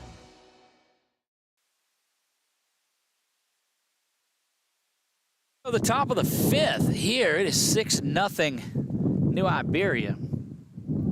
It's just back-to-back big ball games for Coach Josh Brown and these Warriors. Canyon Wright back out onto the hill for his 2nd inning of work.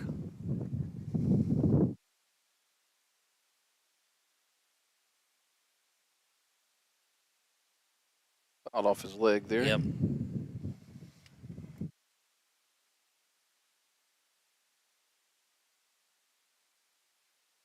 No, did we get an update on that Tioga softball game earlier? We have not. Does look like the Menard Bar baseball game is in delay for some reason.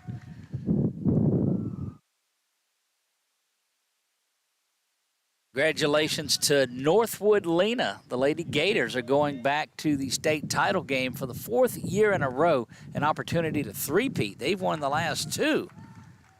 Northwood Lena Lady Gators.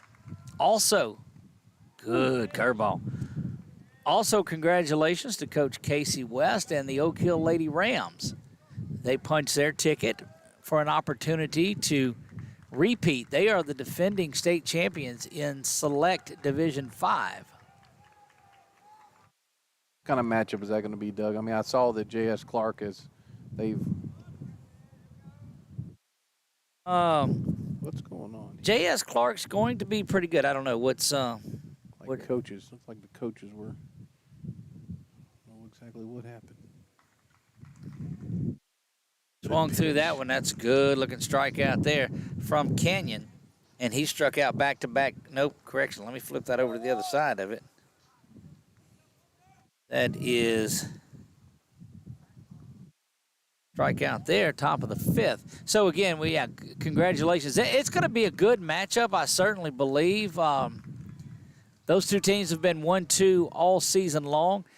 Oak Hill got into some foul trouble today early on. Jody Jowers had to sit for a little bit in that one. Dyer was back. She was out of their quarterfinal game, but she was back at full strength today and was dominant in the first half as well. And they was 20-15 after one, and then they're up by 11 at halftime, and then they blow it open and they win by, almost 30. I guess it was over Plainview, and the Hornets put up a great effort, but it was just the relentless pressure by that Oak Hill Lady Rams ball club, and they'll be back in action. That game is at noon on Friday, right down Main Street for the Strike. So in these two, 1-2 all year long, J.S. Clark was number one for a little while in the middle of the year. Before Oak Hill regained it. And it's very similar to what it was last year. J.S. Clark, if you'll remember, that game that Oak Hill won 80-14, J.S. Clark won 63-3 in their quarterfinal game. Yeah. 63-3, mind you. So, good-looking pitch from Canyon. Same thing happened. They both rolled up to this point, and then Oak Hill beats them by 20 in the championship game last year. You know that both coaches are going to have their teams ready to go. They'll go home. They'll work. J.S. Clark played yesterday. Yeah, I saw that. I noticed that as well. So they get an extra day of rest. Yeah. And less travel because aren't they from they're from South the they're from area? That's correct. Yeah, so. Chuck just gave us an update. Unfortunately, it looks like West Washita beat the Lady Indians 6-5. Chiefs of West Washita. Wonder if Big Zig was in the house up there tonight. That one misses inside. Runner is at first base. You don't see it on your scoreboard there, and we are in the top of the 5th. So it's not. So it went back to working correctly? I don't know, but we are in the. You've got the 5th. No, it may not be. So this is that time that we'll go back in there and refresh it. Okay. Because sometimes it just gets. It has a mind of its own. Gotcha. See if we can jump in and pick that up now on the scoreboard.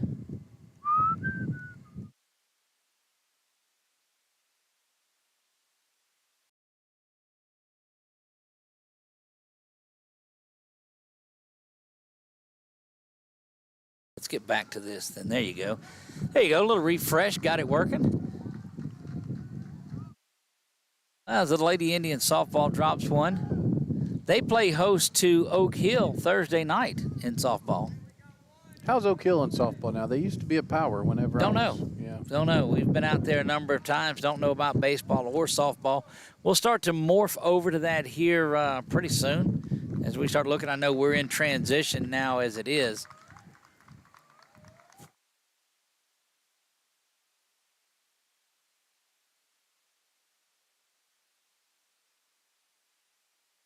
That one right down there for the strike.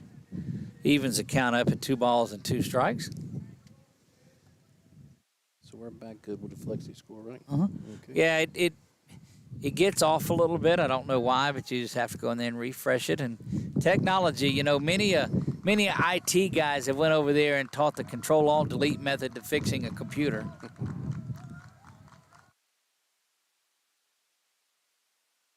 Canyon comes through and delivers a nasty curveball. Oh, mercy. Look, even the batter is upset that wasn't a strikeout. You're going to take a pitch like that ducks in there. That's supposed to be strike 3. Yeah, that's the one where you just kind of close your eyes like, call it a ball, call it a ball, call it a ball, right. call it a ball. 2 here, Doug. Canyon, of course, trying to keep this new Iberia team off the board. Swung on and missed. Cody fakes the throw down to first, but that's back-to-back strikeouts now. 2 down.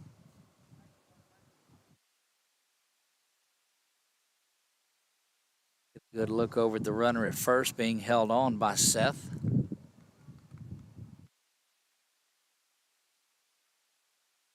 Southpaw here.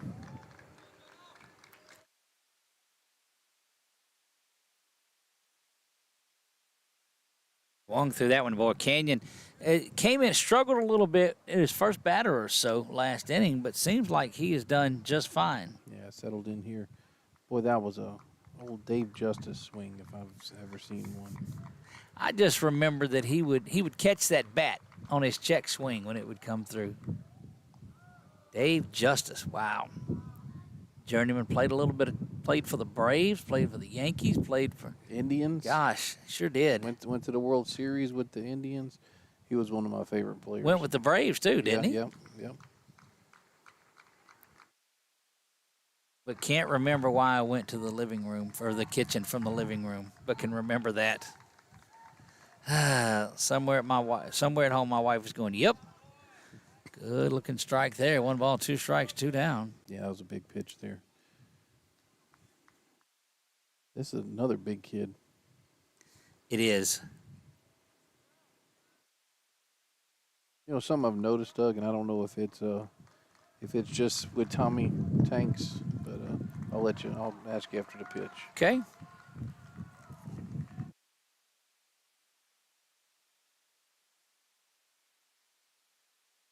Everybody running off there, and wow.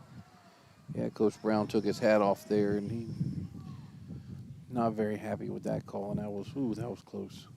It's all right, big fella. You just got to keep going at it. Yeah, dig deep here. It's like the batter throwing the bat and running off on what would have been ball 4. You got to be real careful here too. For sure.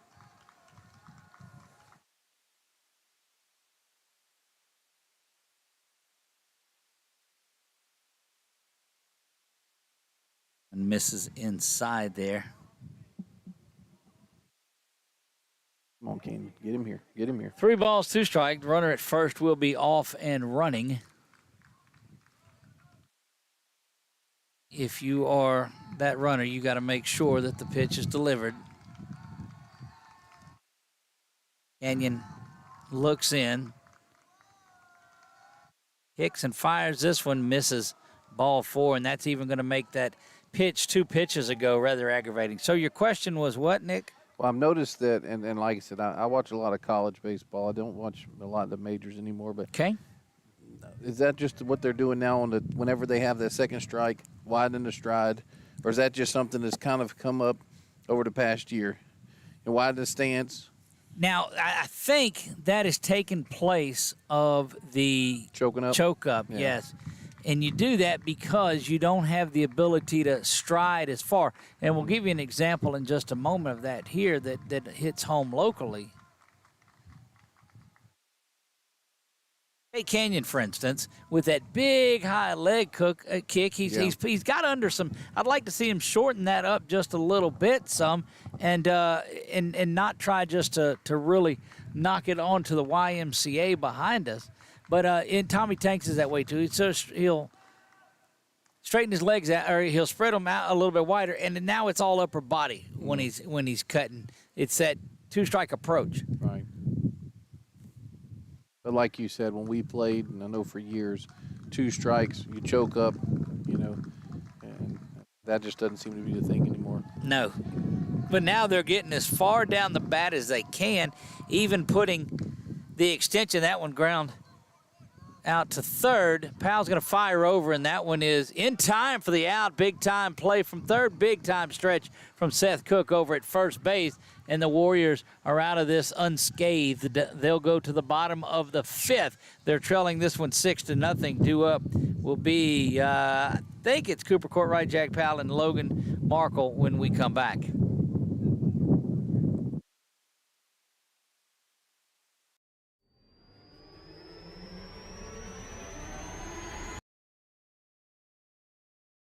Is your vision just not as crisp and clear as it used to be? Are you having difficulty driving, especially at night? Are you over 40 and now needing reading glasses? If so, the trusted eye care team at Wallace Eye Associates is here to help with your family's eye care needs, just like we have been for nearly 40 years.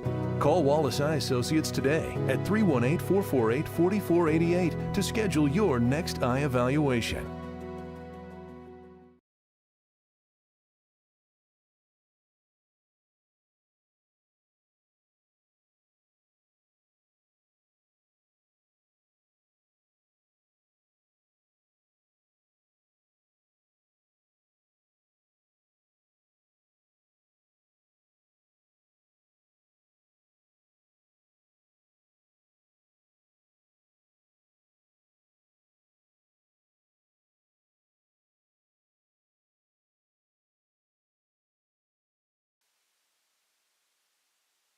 Back out to Merrill Blackburn Field.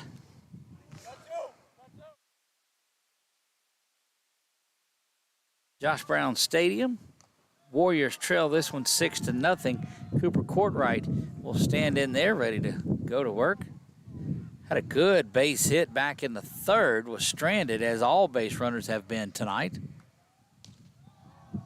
This is that one inside, 1 ball, 1 strike.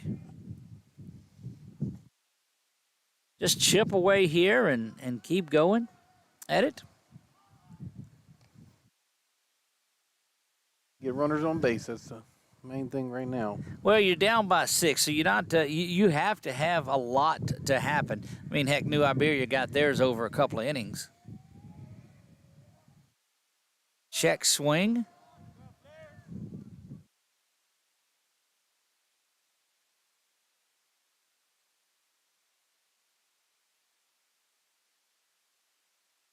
You get a good look at Coop, part of that outfield that has played so well tonight. Misses away. 3 balls and a strike, or 3 balls, full count, 3 balls, 2 strikes. Bottom of the 5th, boy, you'd like to see Cooper scratch his way and get on base here. Does that with a base, with a leadoff walk. And Jack Powell will stand in there. So earlier innings, when it was 3-0, you saw Brown trying to bunt. I don't think late in the game like this that you're able to rely on the bunt. You got to have base hits. You got to have some movement around it. I think, boss man, I think we had a pitch and change that we missed. Did we? I think. I'm just trying to look at his number. I'll look after. I can't zoom in there after this. Let's see if I can switch over here. No, I can't see anything with the numbers by any means. But I don't expect Powell to be up there bunting this time. That one misses low. So you're going to look at him on your screen. Yeah, go ahead and you can zoom in and try to find him there because we won't come to that camera. No, it's same on 21. Okay. So he's Gage Hayes. Main reason I was looking at that was because of that pickoff move. You know. Yeah, he's got one indeed. Wow. Yeah, watch him, Coop. Picked Seth off in the first inning, I think, or second inning. Yeah, I guess it had to be the second inning because they went 1 up, 3 down. Now he's just showing off. Well, I'll tell you something else, man. He's putting it right in the dirt, and I mean, and that first. So you're not having to swipe tag or anything. You just have to catch it. It is there. Another one misses low. We saw this back in the third inning with Hayes, and you've got 7, 8, 9 here. 7 got on. If you can get 8 and 9 on somehow, that'll get you back to the top of the Warrior order. With some base running business going on.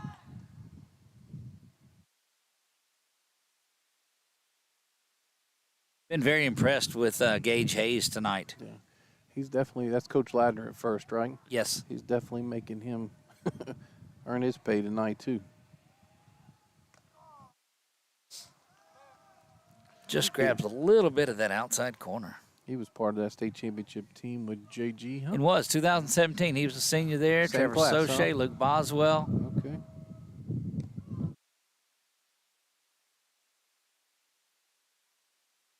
Strike out Powell. Cole Campbell part of that senior group. Thomas Stokes was part of that senior group. Great senior class. This is the aforementioned Logan Markle. Saw him hit the ball really well in that in some videos that I've seen of him. But I'd like to see him just get some confidence here.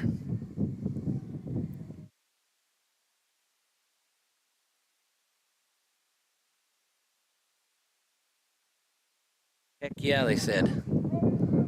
You know, it's it's almost like pitchers want to challenge himself. I mean, he has been dead on after that walk to Cooper.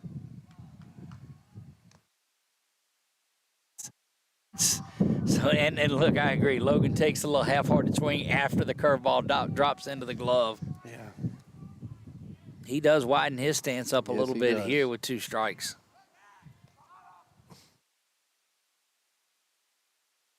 I don't think Coop has the lead that he usually does, but I don't blame him. No, heck no. I don't blame him. That's one of those, your Dixie, where you just stand on the bag, look at our softball, looking out at it. There's that nasty curveball again that just started it up high and was unable to get it to drop in. Ball 1. Yeah, glad that's the old 2 to 8, 2 to. Yeah, it wasn't the 12-6. Yeah, that's right.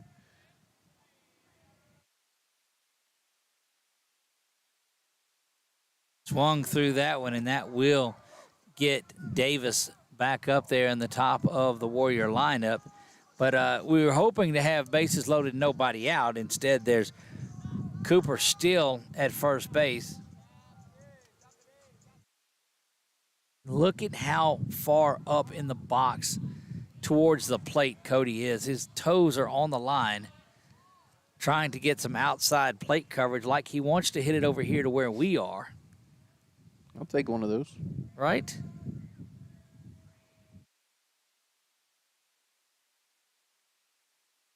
The scoreboard shot wouldn't hurt. Right? We were here when it hit. I still see the dent up there by the W. Caden Eckstein hit that ball. That hit that for Alexandria. And down low also. 3-0 count here. Don't know how long they stay with Hayes. He's pitching a nifty 6-0 shutout, but you're into the heart of that Warrior lineup here, too, with Davis, Canyon Wright, Brady McDaniel, Maddox, Seth, all of those guys. This, if you're not careful, might be one of the last times you get through this part of the lineup, too, if things go.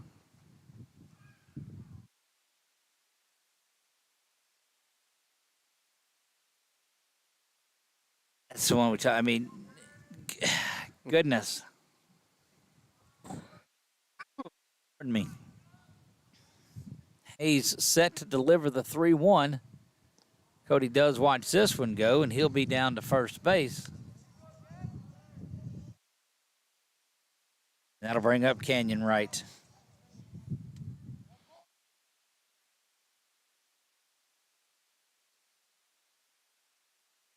Two bases on balls here, 2 strikeouts.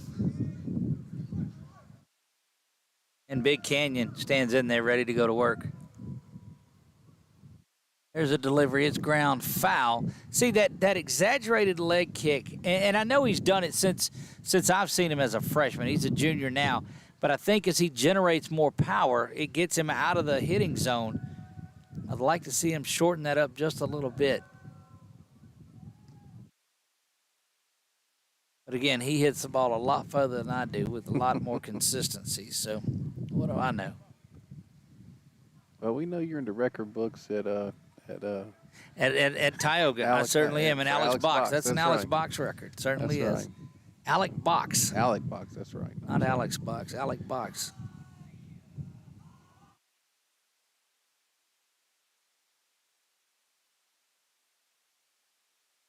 Yeah, it's Canyon finds himself down 1 ball and 2 strikes. Had a good chance to talk to Canyon when we were getting set up. We were grabbing the generator and all of those things that make this broadcast go, and hamburgers. That makes the broadcast go as well. Yeah, I was picking on you to Carson. I'm like, I said, you see Carson, who's doing the work. I'm getting the generator. Me, yes. Getting the gas, and then I turn around, and you got a couple of cheeseburgers, so I felt bad. Right, and chips And and, chips. and drinks and my favorite drink of Pepsi. right. Here's the Hayes delivery. Kenyon fouls that one off, and I don't know if the leg kick was that pronounced that time. Yeah, I would like for him to get on, give Brady another chance at this. Wanted just to relax a little bit in his at-bat, and I think he's pressing just a bit much. He stays back on that curveball. It's going to bounce over to third base, over to first in time, and that retires the side. Nifty play out at third base by Evan Meigs, and that'll do it through the 5th inning. After 5 complete, New Iberia leads this one 6-0 over your Grace Warriors. We'll be right back right after this.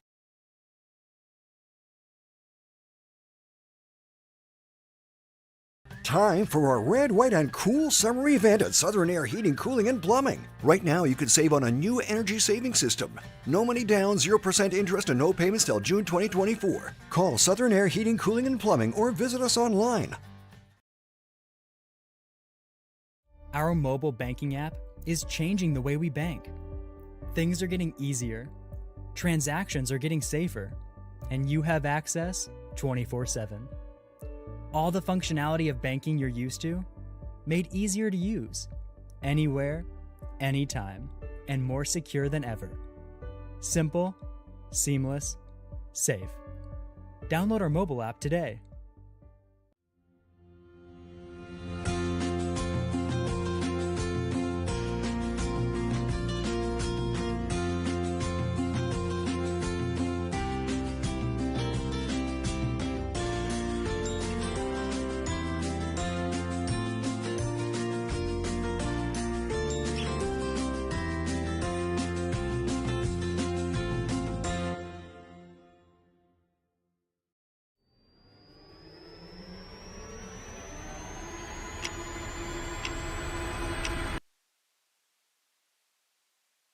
Well, John Denver cascading through the ballpark, and country roads take me home. You know, there's certain things. Wagon Wheel, we said, Sweet Caroline, country roads, and raining tacos. Those are mainstays here at Grace Christian. How long do you think it's been since John Denver passed? I think it's been 10 years. Oh, gosh, has it been that long? I don't know. That's what I'm asking you. Are you that old? I thought it was about 5 years ago. But I don't know. You can Google that, though, or I can Google it. One of us can Google it. Why don't I do that? When did...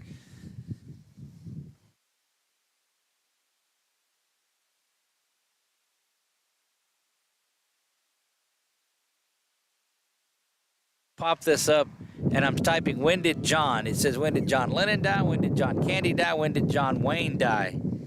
Jeez. I don't know. So John Denver's not even in the top 5? No. This fast? No. Okay. But here you go. Now we'll get it there. Make sure to get my hand back on the button. And this is really, really going to make you feel bad. I don't even want to look at it. I'm going to give you another guess to redeem yourself, and it does not have a 2 in the front of it. It's not a 2000 in anything. Wow. It's in the 90s? Yes. Yes. You're getting old. Oh, yeah. 1997, it says. Wow. That's what I know. Just to put it into perspective, my first son was born in 1999, 2 years after that. You were born in 1999? No. Tyler was born in 99. I'm about to say. No. Oh. That one foul down the line past third base. Yeah, no, Marlene and I got married in 98. Tyler was born in 99 and 13 months later. Yeah, John Denver, 1997. Goodness. Wow.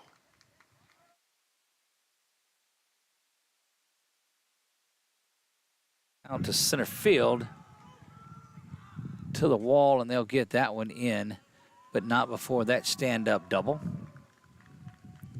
Zoom in there, and is that 15? Yes. And get a good look at that young man, number 15. That is Evan Meeks, who's had a strikeout earlier, so good at bat there. He's got a double. He's also played really good in the field. Brings up Talon Abney.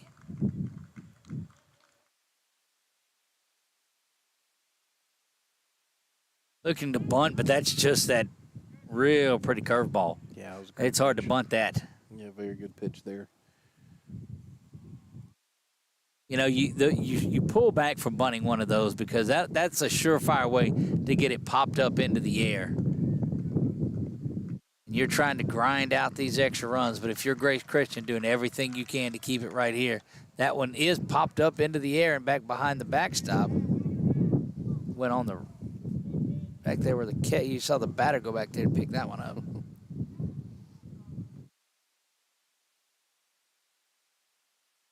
'97. Maybe I was thinking about Glenn Campbell. I was 2 years out. I was 2 years out of high school. I was a sophomore in college in '97. Gosh.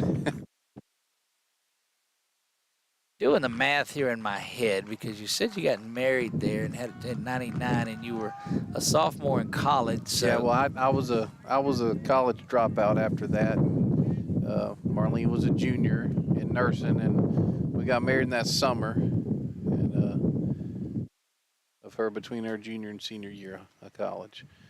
I like to work too much. I understand that. Look, I'm right there with you. Gosh, that wind. Yeah. Look, it blew Markle over here to where we're at from center. I knew he wasn't a big kid, but that one misses up high. If I had to do all over, I probably would have went to the the technical school. Right. Because, you know, we need a lot of tradespeople right now, and a lot of people making really good money, and some of us just aren't cut out for the college life. Well, that's why we sit out here and we broadcast games all the time. It gives us something to do. Good pitch. And Davis with the tag there on the drop third strike, but the out to Abney. Look, they're rethinking all of it. There was such that big, and look, I'm going to get in so much trouble. Again, no, I'm not, because there's just that push to, and they teach leap tests and they teach ACTs. The ACT is only used to get you into school the first time. And I don't ever think that this is the way me telling people that schools, absolutely it is. But there are a lot of needs for folks to fix your plumbing and your electrical and your AC and to weld something, because they're lost arts, they're lost trades. Work ethic is, here's that soapbox I'm going to get on. No, I'm not. I'm not climbing up on it tonight. Swung on and missed that one.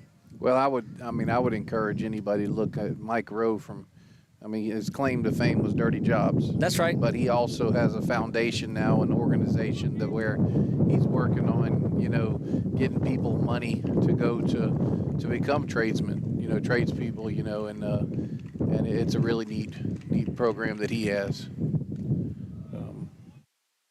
I would go as far, and this is just me, but, my dad actually worked at the Votech for 26 years. He was an electrical instructor, but my mom and my dad both in high school in Connecticut, they went to trade schools that were high schools. So they learned math, English, and science for 3 hours, and they learned their vocation the other 3 hours. And I would be a proponent of one of those here as well. That one misses down low. 2 balls, 1 strike, 1 down. Top of the 6th, we play. Warriors trail this one 6-0. Kenyon has come in and done a pretty good job of tightening down on things in relief of Logan Markle. Of course, I took 6 vocational. Don't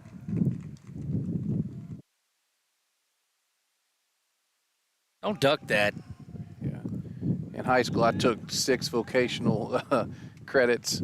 I took 3 my one each my freshman through junior year, and I took 3 my senior year. So really enjoyed the shop. I really enjoy a couple of strikes back-to-back right here from Canyon. That one doesn't happen, and runners will be at first and second. Once again, just a lot of base runners tonight for this New Iberia team. New Iberia Senior High. Nish. Just got an update, actually. Menard lost. The old 4 balls, 1 strike count up there.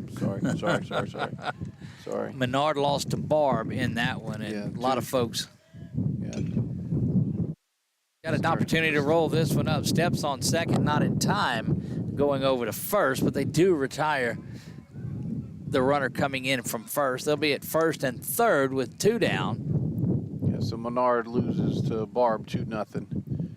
That's a good showing on there, considering they didn't fare so well down there at St. Louis Catholic. So you're glad to see the pitching stay in there. Yeah, I'm sure Coach Jordan, he probably didn't want to go back to Lake Charles area until Sulphur. That's right. Yeah, you're absolutely right. You know, that's 2016, this group from Grace Christian went down there to Lake Charles and played Barb, fresh off of a state championship and national championships, and behind the pitching of Luke Boswell, beat them 3-2. That was a very good outing by Luke. We're streaming back then. That would have been a nice one to go back there and stream.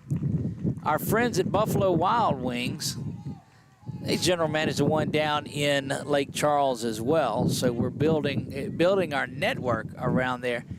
Did you have a good time Sunday night? I did. It was a lot of fun. We invite you to come out there at 5 o'clock Sunday evening out at Buffalo Wild Wings and visit with us. And from 5 to 6, it is the Warrior Roundup. Then from 7 to 8, we do Around the Diamond. Is that what we do? That's what we do. Around the Diamond with Scully and Marks, head coach of softball and baseball. And that one smoked down the line and foul. That's going to roll around down where we still thought about putting a camera.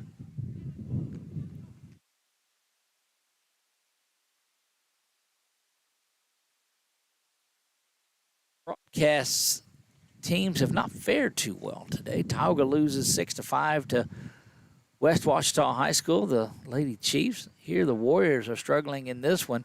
Thankfully, Oak Hill Rams Lady Basketball pulled us out in that one. Yeah, we had one of the 446 teams pulled through the day. And look, this one's not over. Oh, no, there's a lot of baseball. Chip and a chair is what they tell you in baseball is all that you need, a chip and a chair. I may say that. A lot of people may not say that about baseball. It's an old poker reference.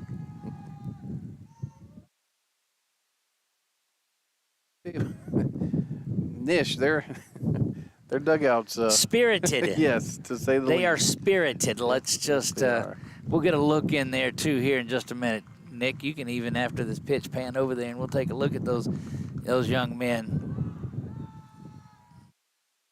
Get a good shot of it and zoom in there on the guys. They are active during the pitch, before the pitch, after the pitch, giving Grace the business. Isn't that what they used to say on Leave It to Beaver? It'd say you're giving them the business. I gotta say that I'm not quite old enough for that reference. Really? Yeah, I don't. Well, I wasn't old enough. I didn't watch it when it premiered. Now, I watched it when it came out. I mean, when the reruns on that classic TV and such. Yeah. So we've had a number of movie references in there. We've had a Bull Durham. That's a good-looking curveball in there for the strike. Had to Leave It to Beaver. What else did we? White Men Can't Jump. Had that. Yep, that was a good one. We going sizzling. we going to Sizzler. That's what he told him. Yep. Threw that one and missed. We'll tag the runner, and that will do it. Coop did the he did the sword in the holster there. So okay, so allow me to clear that reference up for you too, Okay. because I was there, and we made this comment before I got, and I think it was Red River Youth Football that we got. I don't know where it was, but we saw that where, and it looked to me like they're putting the sword in the holster. That's not it? That's not what they're doing. Oh. They buckle in their seatbelt. They strap it in because it's about to be a ride. Oh. So they're strapping in is what they were doing. I was blown away by that. Okay. Hopefully when you watch these games, we can add a little bit of insight to your life, or give you a reason to turn the volume down. I don't know. All I know is that this has been what a day it has been. Brady coming up here, right? So see if he can't get us rolling here. Yeah, Braden Wells has had a good day out in the field, without a doubt. Hey, who's number 12 in the? He has a jersey on, but he's wearing shorts over there for Grace. Is it? Do you have? Did I ask you? I don't know. I may have to go into the. Let's get in here to my bag of tricks. Easton Marler. Okay. He's the only 12 that I have in here. Yeah, he's wearing shorts today. I don't know if he's injured or. This is Brady McDaniel. Will stand in there ready to hit. Swings through that one.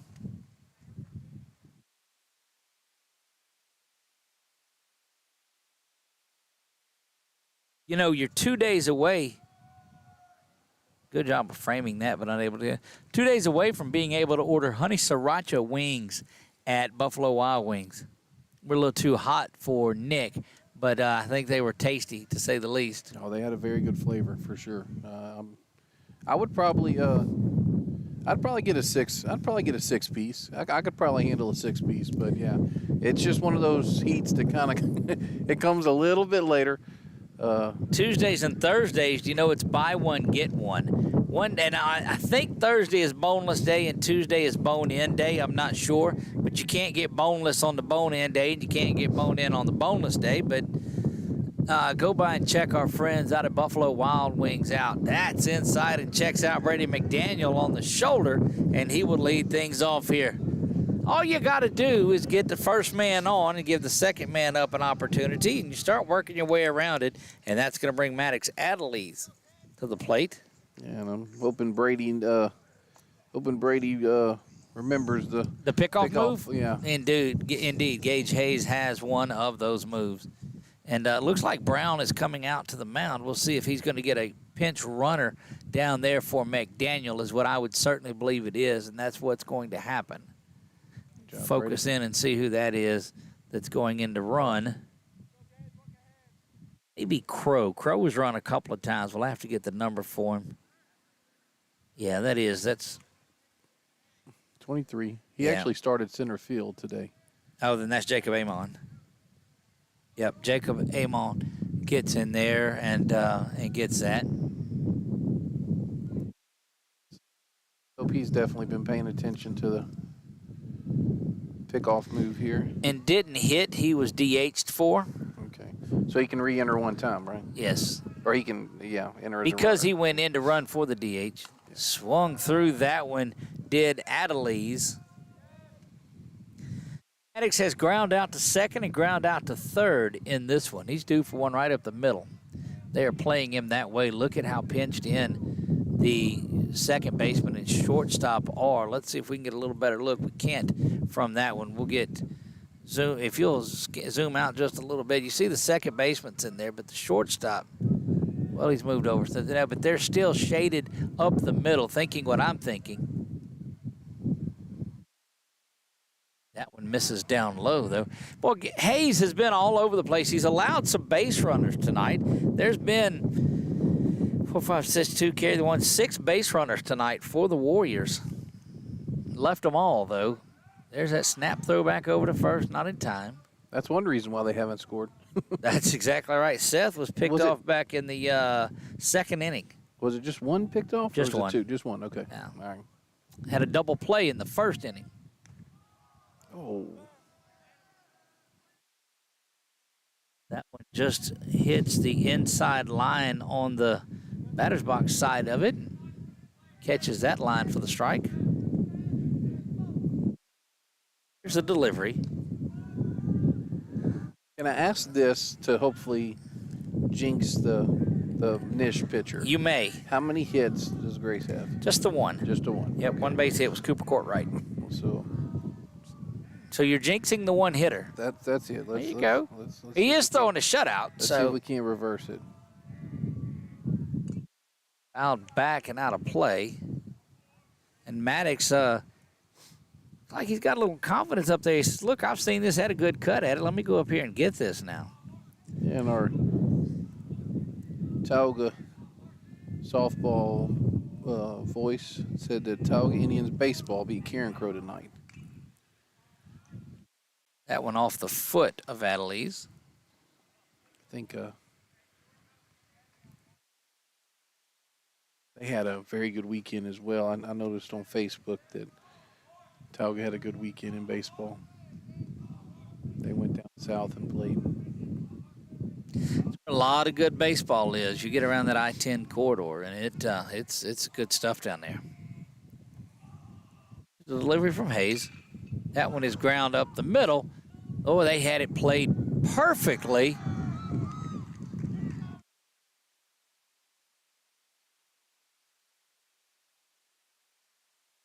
Adelise grounds into the 6-4-3 double play, and that's kind of what we had talked about. We knew that they had shaded up the middle for that. Lost our battery back there in the back, or did we lose the one up here? No, that's plugged in, so You're at 72% here. Well, the one up top is not receiving any signal anymore, so we'll stick with this one. And a smarter man than me would have plugged that one in up there rather than stay with the battery. So, what do you do? We live and we learn. We do. Our ball misses up high.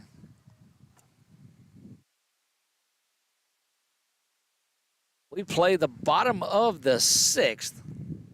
6-0 Warriors trail this one. That one bounces low in that turf around home plate.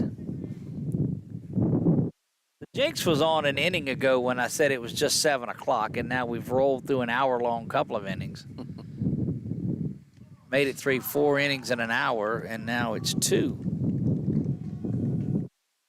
Don't believe the announcer jinx is real? I assure you it is. Don't look it up on 446. Oh, no. Do not. We've got a jinx of fame. Jinx Hall of Fame is there. Talking about, we were talking about with the wind blowing out earlier in the day, we were thinking probably 6 home runs, and it's not too late, but it'd be nice to see some by the Warriors here. And I mean, nothing has been even close. He had one in the JV game. We saw that. Yeah. That's the only one thus far. Just the one.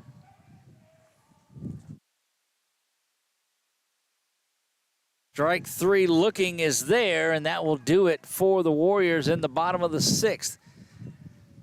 Got 1 inning to play. What do the Warriors have left in them? We'll see when we come back after this from Wallace Eye Associates. Is your vision just not as crisp and clear as it used to be?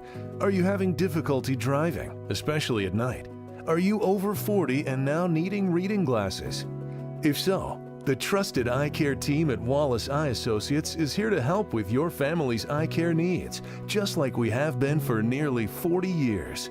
Call Wallace Eye Associates today at 318-448-4488 to schedule your next eye evaluation. At Certified Transmission, you can count on our certified mechanics with over 35 years experience to get your vehicle fixed right and get you back on the road. Got transmission problems? Go where you know. Certified Transmission. Time for our red, white, and cool summer event at Southern Air Heating, Cooling, and Plumbing. Right now, you can save on a new energy saving system. No money down, 0% interest, and no payments till June 2024. Call Southern Air Heating, Cooling, and Plumbing or visit us online.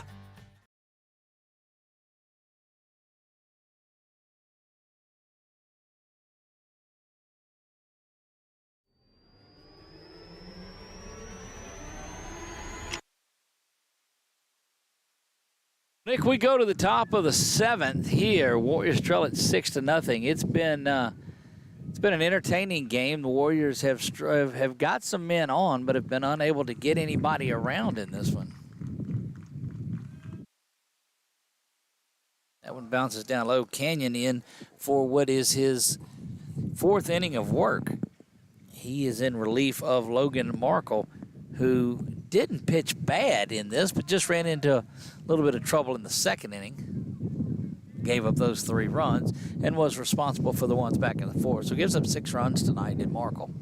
Yeah, Canyon's come in and really locked them down. Just hadn't been able to put any across. Good strike there. Had a few opportunities, but I do think Canyon threw a little better tonight than he did in that game 1 that we saw way back a week ago today. Till he bounces one there.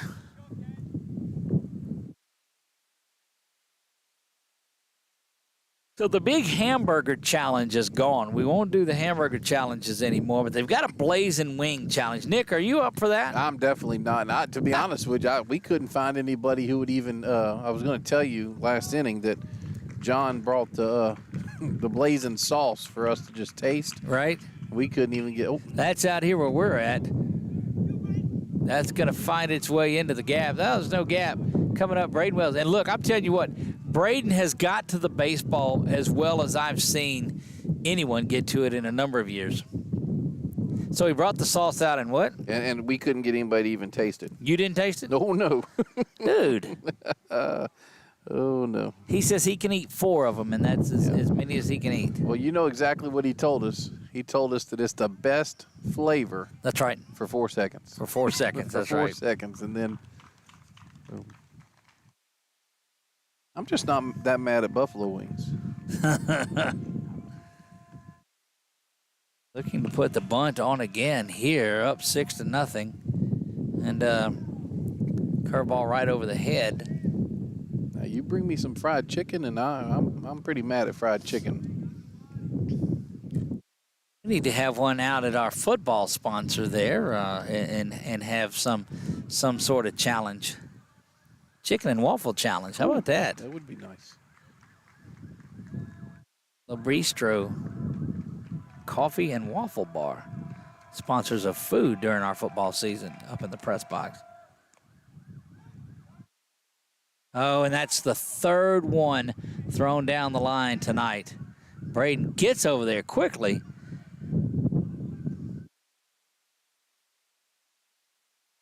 Jenny, I'm impressed with the way that Braden Wells has played out in right field tonight. In a game where you struggle to find a player of the game. You know, he definitely has. He's done a very good job there. And like you said, and he's kept them from advancing. Right. Squaring around once again, and look how far they go up to play that one. Seth Cook is right there at the cut of the dirt. Ooh. Go get you some. That's one of those, he bunts it into the ground and you catch it before it hits. Goodness gracious. 2 strikes here. You don't expect that the bunt's on still, but why not? Fundamentally sound ball club here that New Iberia is. Not showing bunt this time. Good swinging catch. through the strike there, and Canyon records another strikeout.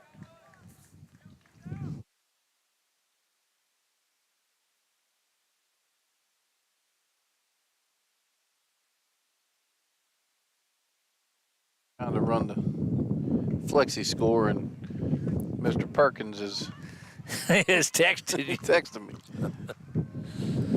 Oh, Chuck. Bunt stays on. Cody's going to get it. Fire to first in time to Seth. And, boy, trying to push over an extra insurance run here is New Iberia and working on fundamentals, and why not? Yeah, I'm wondering if that's not just something you're working on. Some live situations. Game. Yeah, situations. Because I know that's not the way a lot of modern day baseball coaches think. They want to But I will tell you this: we're going to follow New Iberia throughout the year because this is an impressive ball club. They'll move to 6-1, barring something completely unforeseen. The Warriors will drop their second straight. Yeah, for sure. This is they've been fun to watch.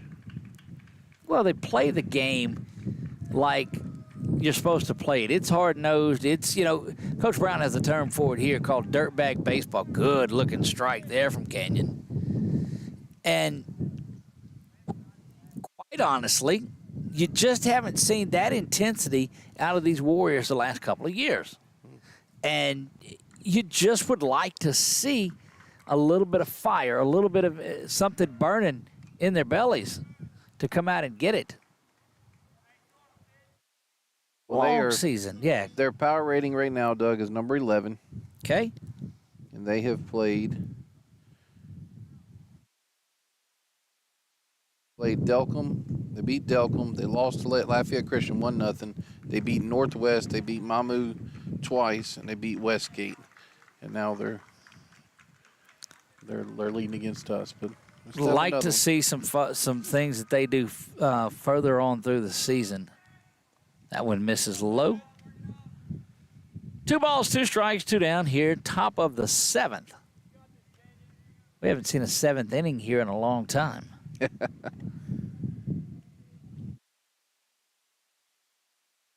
It's also commendable for Coach Brown to get a Division I school or 5A school to come play on the road against you. Boy, that goes off the helmet, too. Yeah, especially, this is a long trip. It's not like you just drove up from right up the road either. It's a good hour and a half for sure. It's up I-49, and it's not so bad once you get north of 10, but, that I guess it's the 90 whenever 49 turns into 90 down there and goes through Lafayette. Yep, once you get through it, you keep going. You think you've run out of room and you keep going, and that's when you get down into New Iberia. Yeah. So it's not a bad drive, mind you. It's just a lengthy trip. Places on the way from between here and there. Mama's fried chicken gizzards, and rice dressing. That's one of my favorites in Opelousas. Good pitch. That's a good-looking pitch there, and that will get the runner down to second base, as I don't think anybody was really watching anything other than that strike that was there. They put it up on the board as a ball, but we had it strike 1. Oh, it is a strike.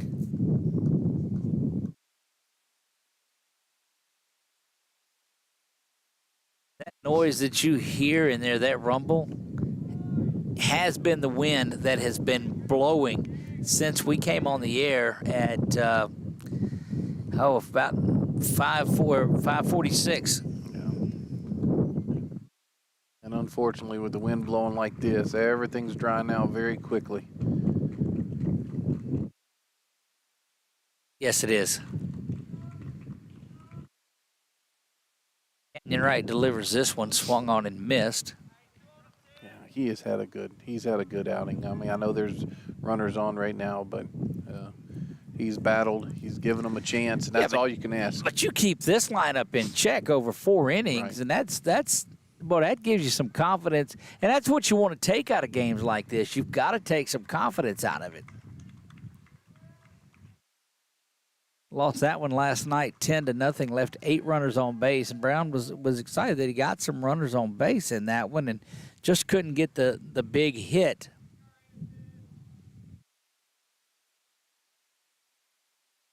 Not sure if he'll come out and visit with us tonight or not. Another late night. They got in from Natchitoches pretty late last night, and again, trying to get out these school night games. Still some work to do. They've got an opportunity in the bottom of the 7th to try to climb back into this one, but Gage Hayes on the hill for New Iberia has pitched himself a gem. Yeah, he has. Do you know how many games a B school baseball games can play in a season? Not counting tournaments. No. Okay. I absolutely don't. But I'll find that out as well before we come back on the mic. Good swing and a miss. I'll have to throw down again. That's the third time tonight they've had to do that, but all 3 times have been effective. Canyon shuts them out again in this inning. That is 3 straight innings without a score. The Warriors, though, have 6 straight without a score. They're come up in the bottom of the 7th, needing 6 runs to tie, 7 to win it. What do the young Warriors have in it? We'll find out when we come back after this from Valex Federal Credit Union. Our mobile banking app is changing the way we bank. Things are getting easier, transactions are getting safer, and you have access 24/7. All the functionality of banking you're used to, made easier to use, anywhere, anytime, and more secure than ever. Simple, seamless, safe. Download our mobile app today.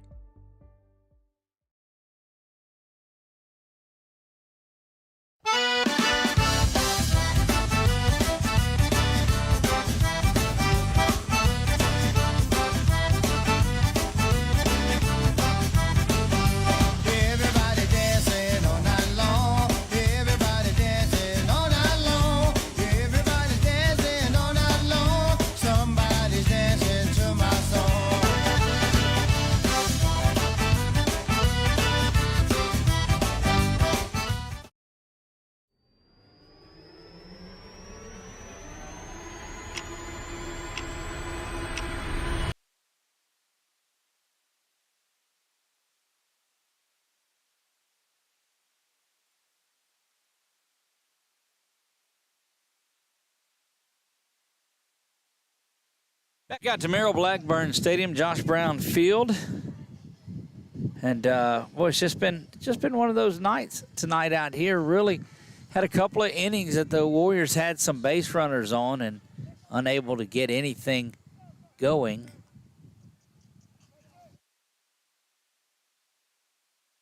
Young man stepping into the box that has had as good a night in the field as anyone has. It's Braden Wells, the freshman right fielder for the Warriors. Not a lot of success at the plate. Is 0 for 2 with a strikeout looking and a strikeout swinging. We'll try to get something going here.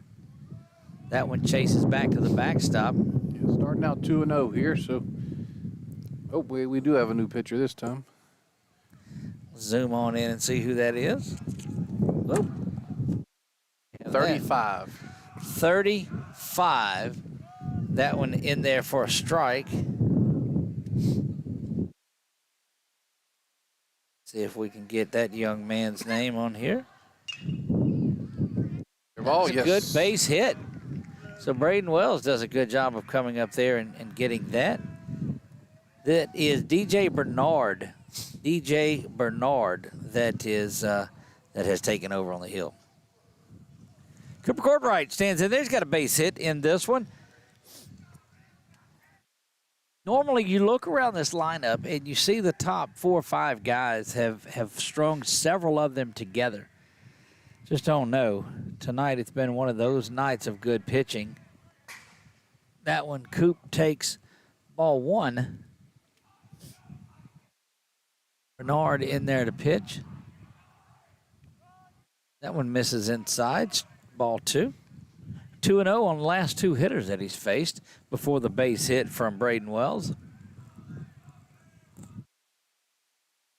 The delivery from Bernard misses low, and it's 3-0. Here we go. Look, you get some things going on. You get a little out of the bottom of the order, and here comes the top of it. And, I mean, the Warriors have put up 8-9 runs in innings before.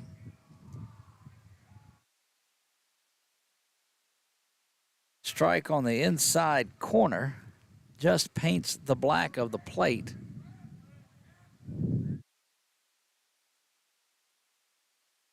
That one misses, and that is back-to-back base runners to lead things off for the Warriors. Braden Wells had the base hit. Coop induces the 5-pitch walk, and we got a little mound visit going on out there now. And 2 batters is all that he's going to see. So we've got a pitching change here. This is you might be the next advertiser of the pitching change, call to the bullpen. So how about that? We just don't know. We'll find somebody that's out there. So first baseman comes in, and he's number 14, Doug. 14. Yep, 14. Going to the mound. Left southpaw here. That is Coy Peltier is what I have. Not who started at first base. That was Jackson Hewlin. But 14 is Coy Peltier, Peltier, if you're scoring at home. I thought he came from first. Maybe he snuck. He may have snuck through because he was not one of the original starters. If he did, that was quick because it looked like he came in. Yeah, because number 6 was still at first base. I see the first baseman on number 6, so yeah, I'm sorry there. Yeah, New Iberia is one of those teams. I go back to the uniforms and sports related only. They may love them. I get it. But you go and you get them in and like, oh, wow, how are we going to see those numbers? Yeah. I guess in the sport of base. They're baseball. right here in front of us. Oh, heck no. They're right here in front of us and can't see the number on the back of the jersey. I guess the sport of baseball, it's not as critical, I guess, because you don't. Correct. You're not calling fouls. You're not doing any of that. But Jack Powell will be the first one to face DJ Bernard. So if we can get Powell and Markle on, that'll be a run in. Cody will be up. That one misses down low. Looks like you might have somebody pinch hitting for Markle behind Powell here. All right. That one misses low. There's a little opportunity for the Warriors. Man, put that bat on your shoulder. That's right. You make him. So the difference, your leadoff guy goes up there and hits a 2-0 single between first and second. Yeah. Your third man, when there's been one walked, you don't do that. Does he had the take signal on there at 2 balls and no strikes. Yeah. Now you're ready. Bernard delivers this one, bounces it out in front of the home plate, and 3-1. 6, 7, 8, 9 have been on base a couple of times tonight. So, they're doing their job. Yeah, and good job by Braden there, not trying to, didn't get excited and try to make something happen, trying to get to third. You definitely don't want to. You do not want to run yourself out of an inning. That's right. So good job there by Braden. Bernard looking ready to deliver the 3-1. Does right down the pipe. And that's not one of those that you chunk your bat and walk down there on. That was just a nice strike. Here's the 3-2. Wait about it. Fouled that one off. Looked like it might have been ball 4, but too close to. Had that hook, and it started out around the belt. And anytime it's got enough break to it that's going to drop out of the strike zone. That went up and away. Ball 4, bases loaded. And see if I can listen to the announcement. Number 5. That is number 5. Talon Epnet will get the opportunity to hit. He came by the show. We saw him and his dad out there at the show on Sunday. All he did was have 4 base hits on Saturday between the 2 games. Go ahead. So, got a hot bat here. And dare I say, you have to avoid 2 outs on 1 batter here, and you get yourself up to the top of the lineup in due cause. Bases full of Warriors, and that's a nifty strike right down the middle. I was going to say, I guarantee he's got the take call on that one, but he may have it for a couple of pitches. Yeah. Talon watches that one on the outer half. Boy, if you can get this young man on somehow by a base on balls, a base hit, whatever it is, you flip the lineup over. There's nobody down in the 7th, bottom of the 7th. The Warriors need 6. They've got 3 potentials on base right now with nobody down. But quickly, 1 ball, 2 strikes to Epnet. Here's Bernard's lefty delivery. That curveball is ground over to shortstop, over to second. In time. In time for the out. And that is a double play, and that's the way this thing started. And that's the one thing that you could not have is a ground ball double play, because now you've got just a runner at third. You've got a run that scored, but you're back to the top with 2 outs, and who knows what'll happen from here. Warriors have to have some 2-out magic, and it starts with Cody Davis. How's that one back? Moth Patrol. What is that called? The thermocell? Yeah. I don't know if it'll get moths. I've got so much bug guts on my scorebook now. 6-1. Warriors scratch one across here. Cody swings and misses at that one. And the Warriors are down. No, let's see. 1 ball, 1 strike. Is that what we had? No, we're down to their final strike here. Yeah, 2-2 here. Unfortunately, I mean, you're talking about a complete different approach by this pitcher. It bounces in a ball and 2 strikes. First pitcher was, I mean, probably in the 80s. Yeah. I mean, bringing it right, and then you got somebody from the other side throwing. The first time they've seen a lefty tonight. Didn't have near the pace. That one misses up. But if you're going to have 2-out magic, I mean, you want your senior up there. I mean, You're exactly right. And he wants to be there too. Officially, Epnet will be awarded an RBI in that on the double play. Cody hits that to third. Over to first in time, and New Iberia wins this one 6-1 on that ground out from Davis to third base. Warriors handcuffed tonight for most of this one, as it was just a great performance by the gentleman from New Iberia.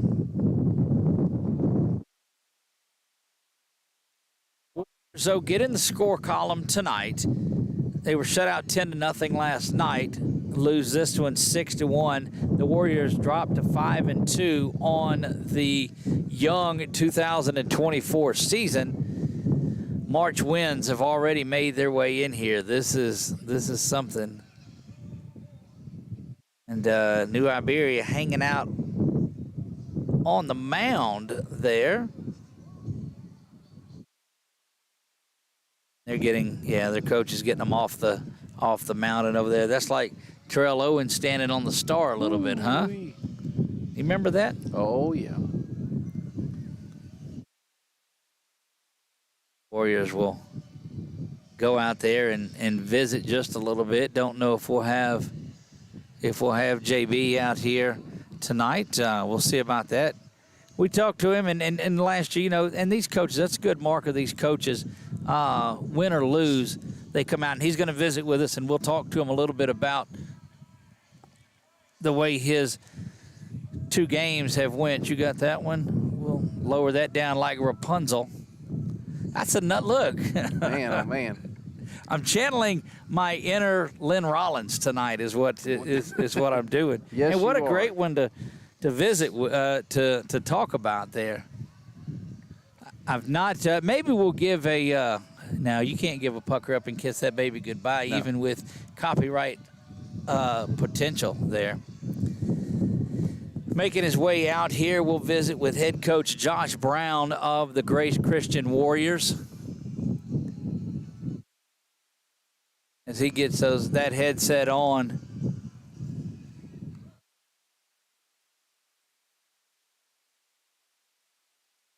There you go. We got it in there. We welcome into the Warrior wrap-up show head coach Josh Brown. And coach, from the outside of it, it looks like a tough night. And whereas the 6-1 final in there, I saw a lot of good things out here today. What was your take on tonight's game? Well, I mean, I thought overall, I thought we pitched pretty good besides the 2 innings. That Right. We walked, I think, a couple one inning, and, they made us pay with a couple of hits. But, I mean, overall, I thought defensively we were pretty good. Well, your corner outfilders that made some great plays. Braden Wells probably had the game of his career. He was good, and the layout catch by Eamon over here was great. And all young bucks in the outfield, 2 8th graders and a freshman. In a game like that you had last night and tonight with Natchitoches Central and this one too, some big, and we talked about this Sunday, is the schedule a little too tough for them? Looked like they grew up a little bit tonight. Yeah, for sure. Playing two 5A schools back to back. I mean, the depth that they have and quality opponents. I mean, it's going to be good for us in the long run. I mean, we're seeing some good arms. We just got to keep grinding and keep competing. Indeed we do. Canyon came in today. Looked like Canyon wasn't on the first time that he pitched as much as he was. Tonight he came out and threw lights out in relief. He did. And it's different for him coming out of the pen because he's a starter. But right. we pitched different last night. Tonight our plan was to try to win this game at home with our 1 and 2 guys. Right. I mean, it was a goal that we had, and we wanted to stick with it. The guys last night, I mean, we pitched pretty good last night for the most part. We just couldn't get a hit with bases loaded. We left 8 men on base last night. I was pleased with the guys. We just could not get a 2-out hit. And left them loaded tonight twice as well. So I guess was that 14 just between the 2 innings. Now there may have been a couple others too, but that's a lot of base runners over a couple of nights. Don't take anything away from the Chiefs and the new Iberia pitching on there to pitch around that stuff. Gage Hayes threw a heck of a game. He did. I mean, they got, I don't know how many double plays they turned. They turned 2. One at the first inning and one. No, they did 3. One the first, one in the middle of it, and one here at the end. Ebnet rolls into it, but if it doesn't do that, you give a couple others. But man, I know, that's a hard hit ball just right at it. Right. I mean, if we can find a hole there, we get to the top of the order, get Canyon up. I mean, who knows? That was our plan, and we had him loaded. We had a chance. We just hit the ball right at him. And we talked about that as well up here from the booth about how, man, you're just a couple of plays, but everything that they were doing, and you're going to play teams like this, they would shift their infielders in some, and that's where the ball was hit. They'd shift over to the left some, and that's where the ball was hit. It was just a good fundamental team that you played tonight. Yeah, absolutely. They don't beat themselves, and that's the scout report that we got, that everybody told us they're not going to beat themselves. Coming in this game, I don't know if you saw, they only given up 1 run all year. Yep, we saw that, and that was a game that they lose 1-0 correct. in that LCA. So there you go. I mean, they're a good ball club. Right. So put one up on here. Nick, did you have anything for Coach tonight? No, I mean, just like I said, Coach, we were talking about during the broadcast how Canyon came in. I mean, that's big. I mean, that's big Absolutely. for him. I mean, that's experience that he's going to get for later in the year, and that was good. And Markle didn't do bad. I mean, he didn't do bad. I mean, for a freshman, he battled. He got out of that bases loaded jam, and that was a good. So your boys are they're gonna do well. Yeah, Coach Law over there, he came up to me. He said, "I'm gonna tell you what, Coach, y'all are gonna be tough." He's like that 8th grader. The kid came in, and the catcher, he said, "Y'all impressed us." He said, honestly, we don't have 2 good innings right there. Who knows? And indeed, baseball is a game that is like that without a doubt. You won't see, I don't believe, a better pickoff move than you saw tonight. That cat was getting it. He's good, and he's got good velo on the hill, man. And like I said, it's good to see that because, again, I thought last year, we faced a couple of good arms prior to district, but this year we're going to face every single week somebody from here on out. We got Converse Friday. We got Fairview Saturday. And then next week we're playing Opelousas Catholic, who just was barbed 0-0 the other night. So, I mean, we're going to face some quality arms. Well, it's looking forward to a great season. We had a great time Sunday night at the Warrior Roundup. Looking forward to it again. I think this is our last. No, Thursday night you guys will be back Correct. here, right? Yep. So we'll be out here Thursday before your tournament this weekend. But, Coach, thank you for spending time with us, win or lose. Yeah, appreciate it, guys. There you go. Head coach Josh Brown joins us out here tonight, as he always does. Nick, it was one of those nights on there. And look, we're getting delivery service out here too. You got to love that. All kinds of goodies that made their way out here. Nick, that's going to wrap things up for us tonight. Had a blast out here. Glad that you made it out here. I know you'll get back to Menard. When do you guys play again? Thursday we have Ash, and we have the Terry Matthews. That's right. Tell us a little bit about that before we get out of here. Yeah, Terry Matthews was a coach here, a player here, coach here. Passed away unfortunately. Jordan said it was 20 years this past Saturday, 20 years ago. So they're going to do a memorial tournament and have 5 local teams. It'll be Menard, Ash, Pineville, Tioga, and Buckeye. Well, that'll be so great. And then Thursday, Buckeye and Pineville play at 4:30, and then the second game is going to be Menard and Ash. And in between that, they're going to do a ceremony that's going to honor the family. That's Terry good. with the family, and then the Marcus, his son, is gonna throw out the first pitch. And throughout that broadcast, we're going to have multiple former players, friends, family come on to broadcast and talk. So we're gonna broadcast the game, but we're mainly going to talk about the Terry Matthews stories. Look, the beauty of it is baseball is a game played around stories told. Guys, that's going to wrap it up for my man Nick Magnano. I am Doug Gann. God bless you all, and good night.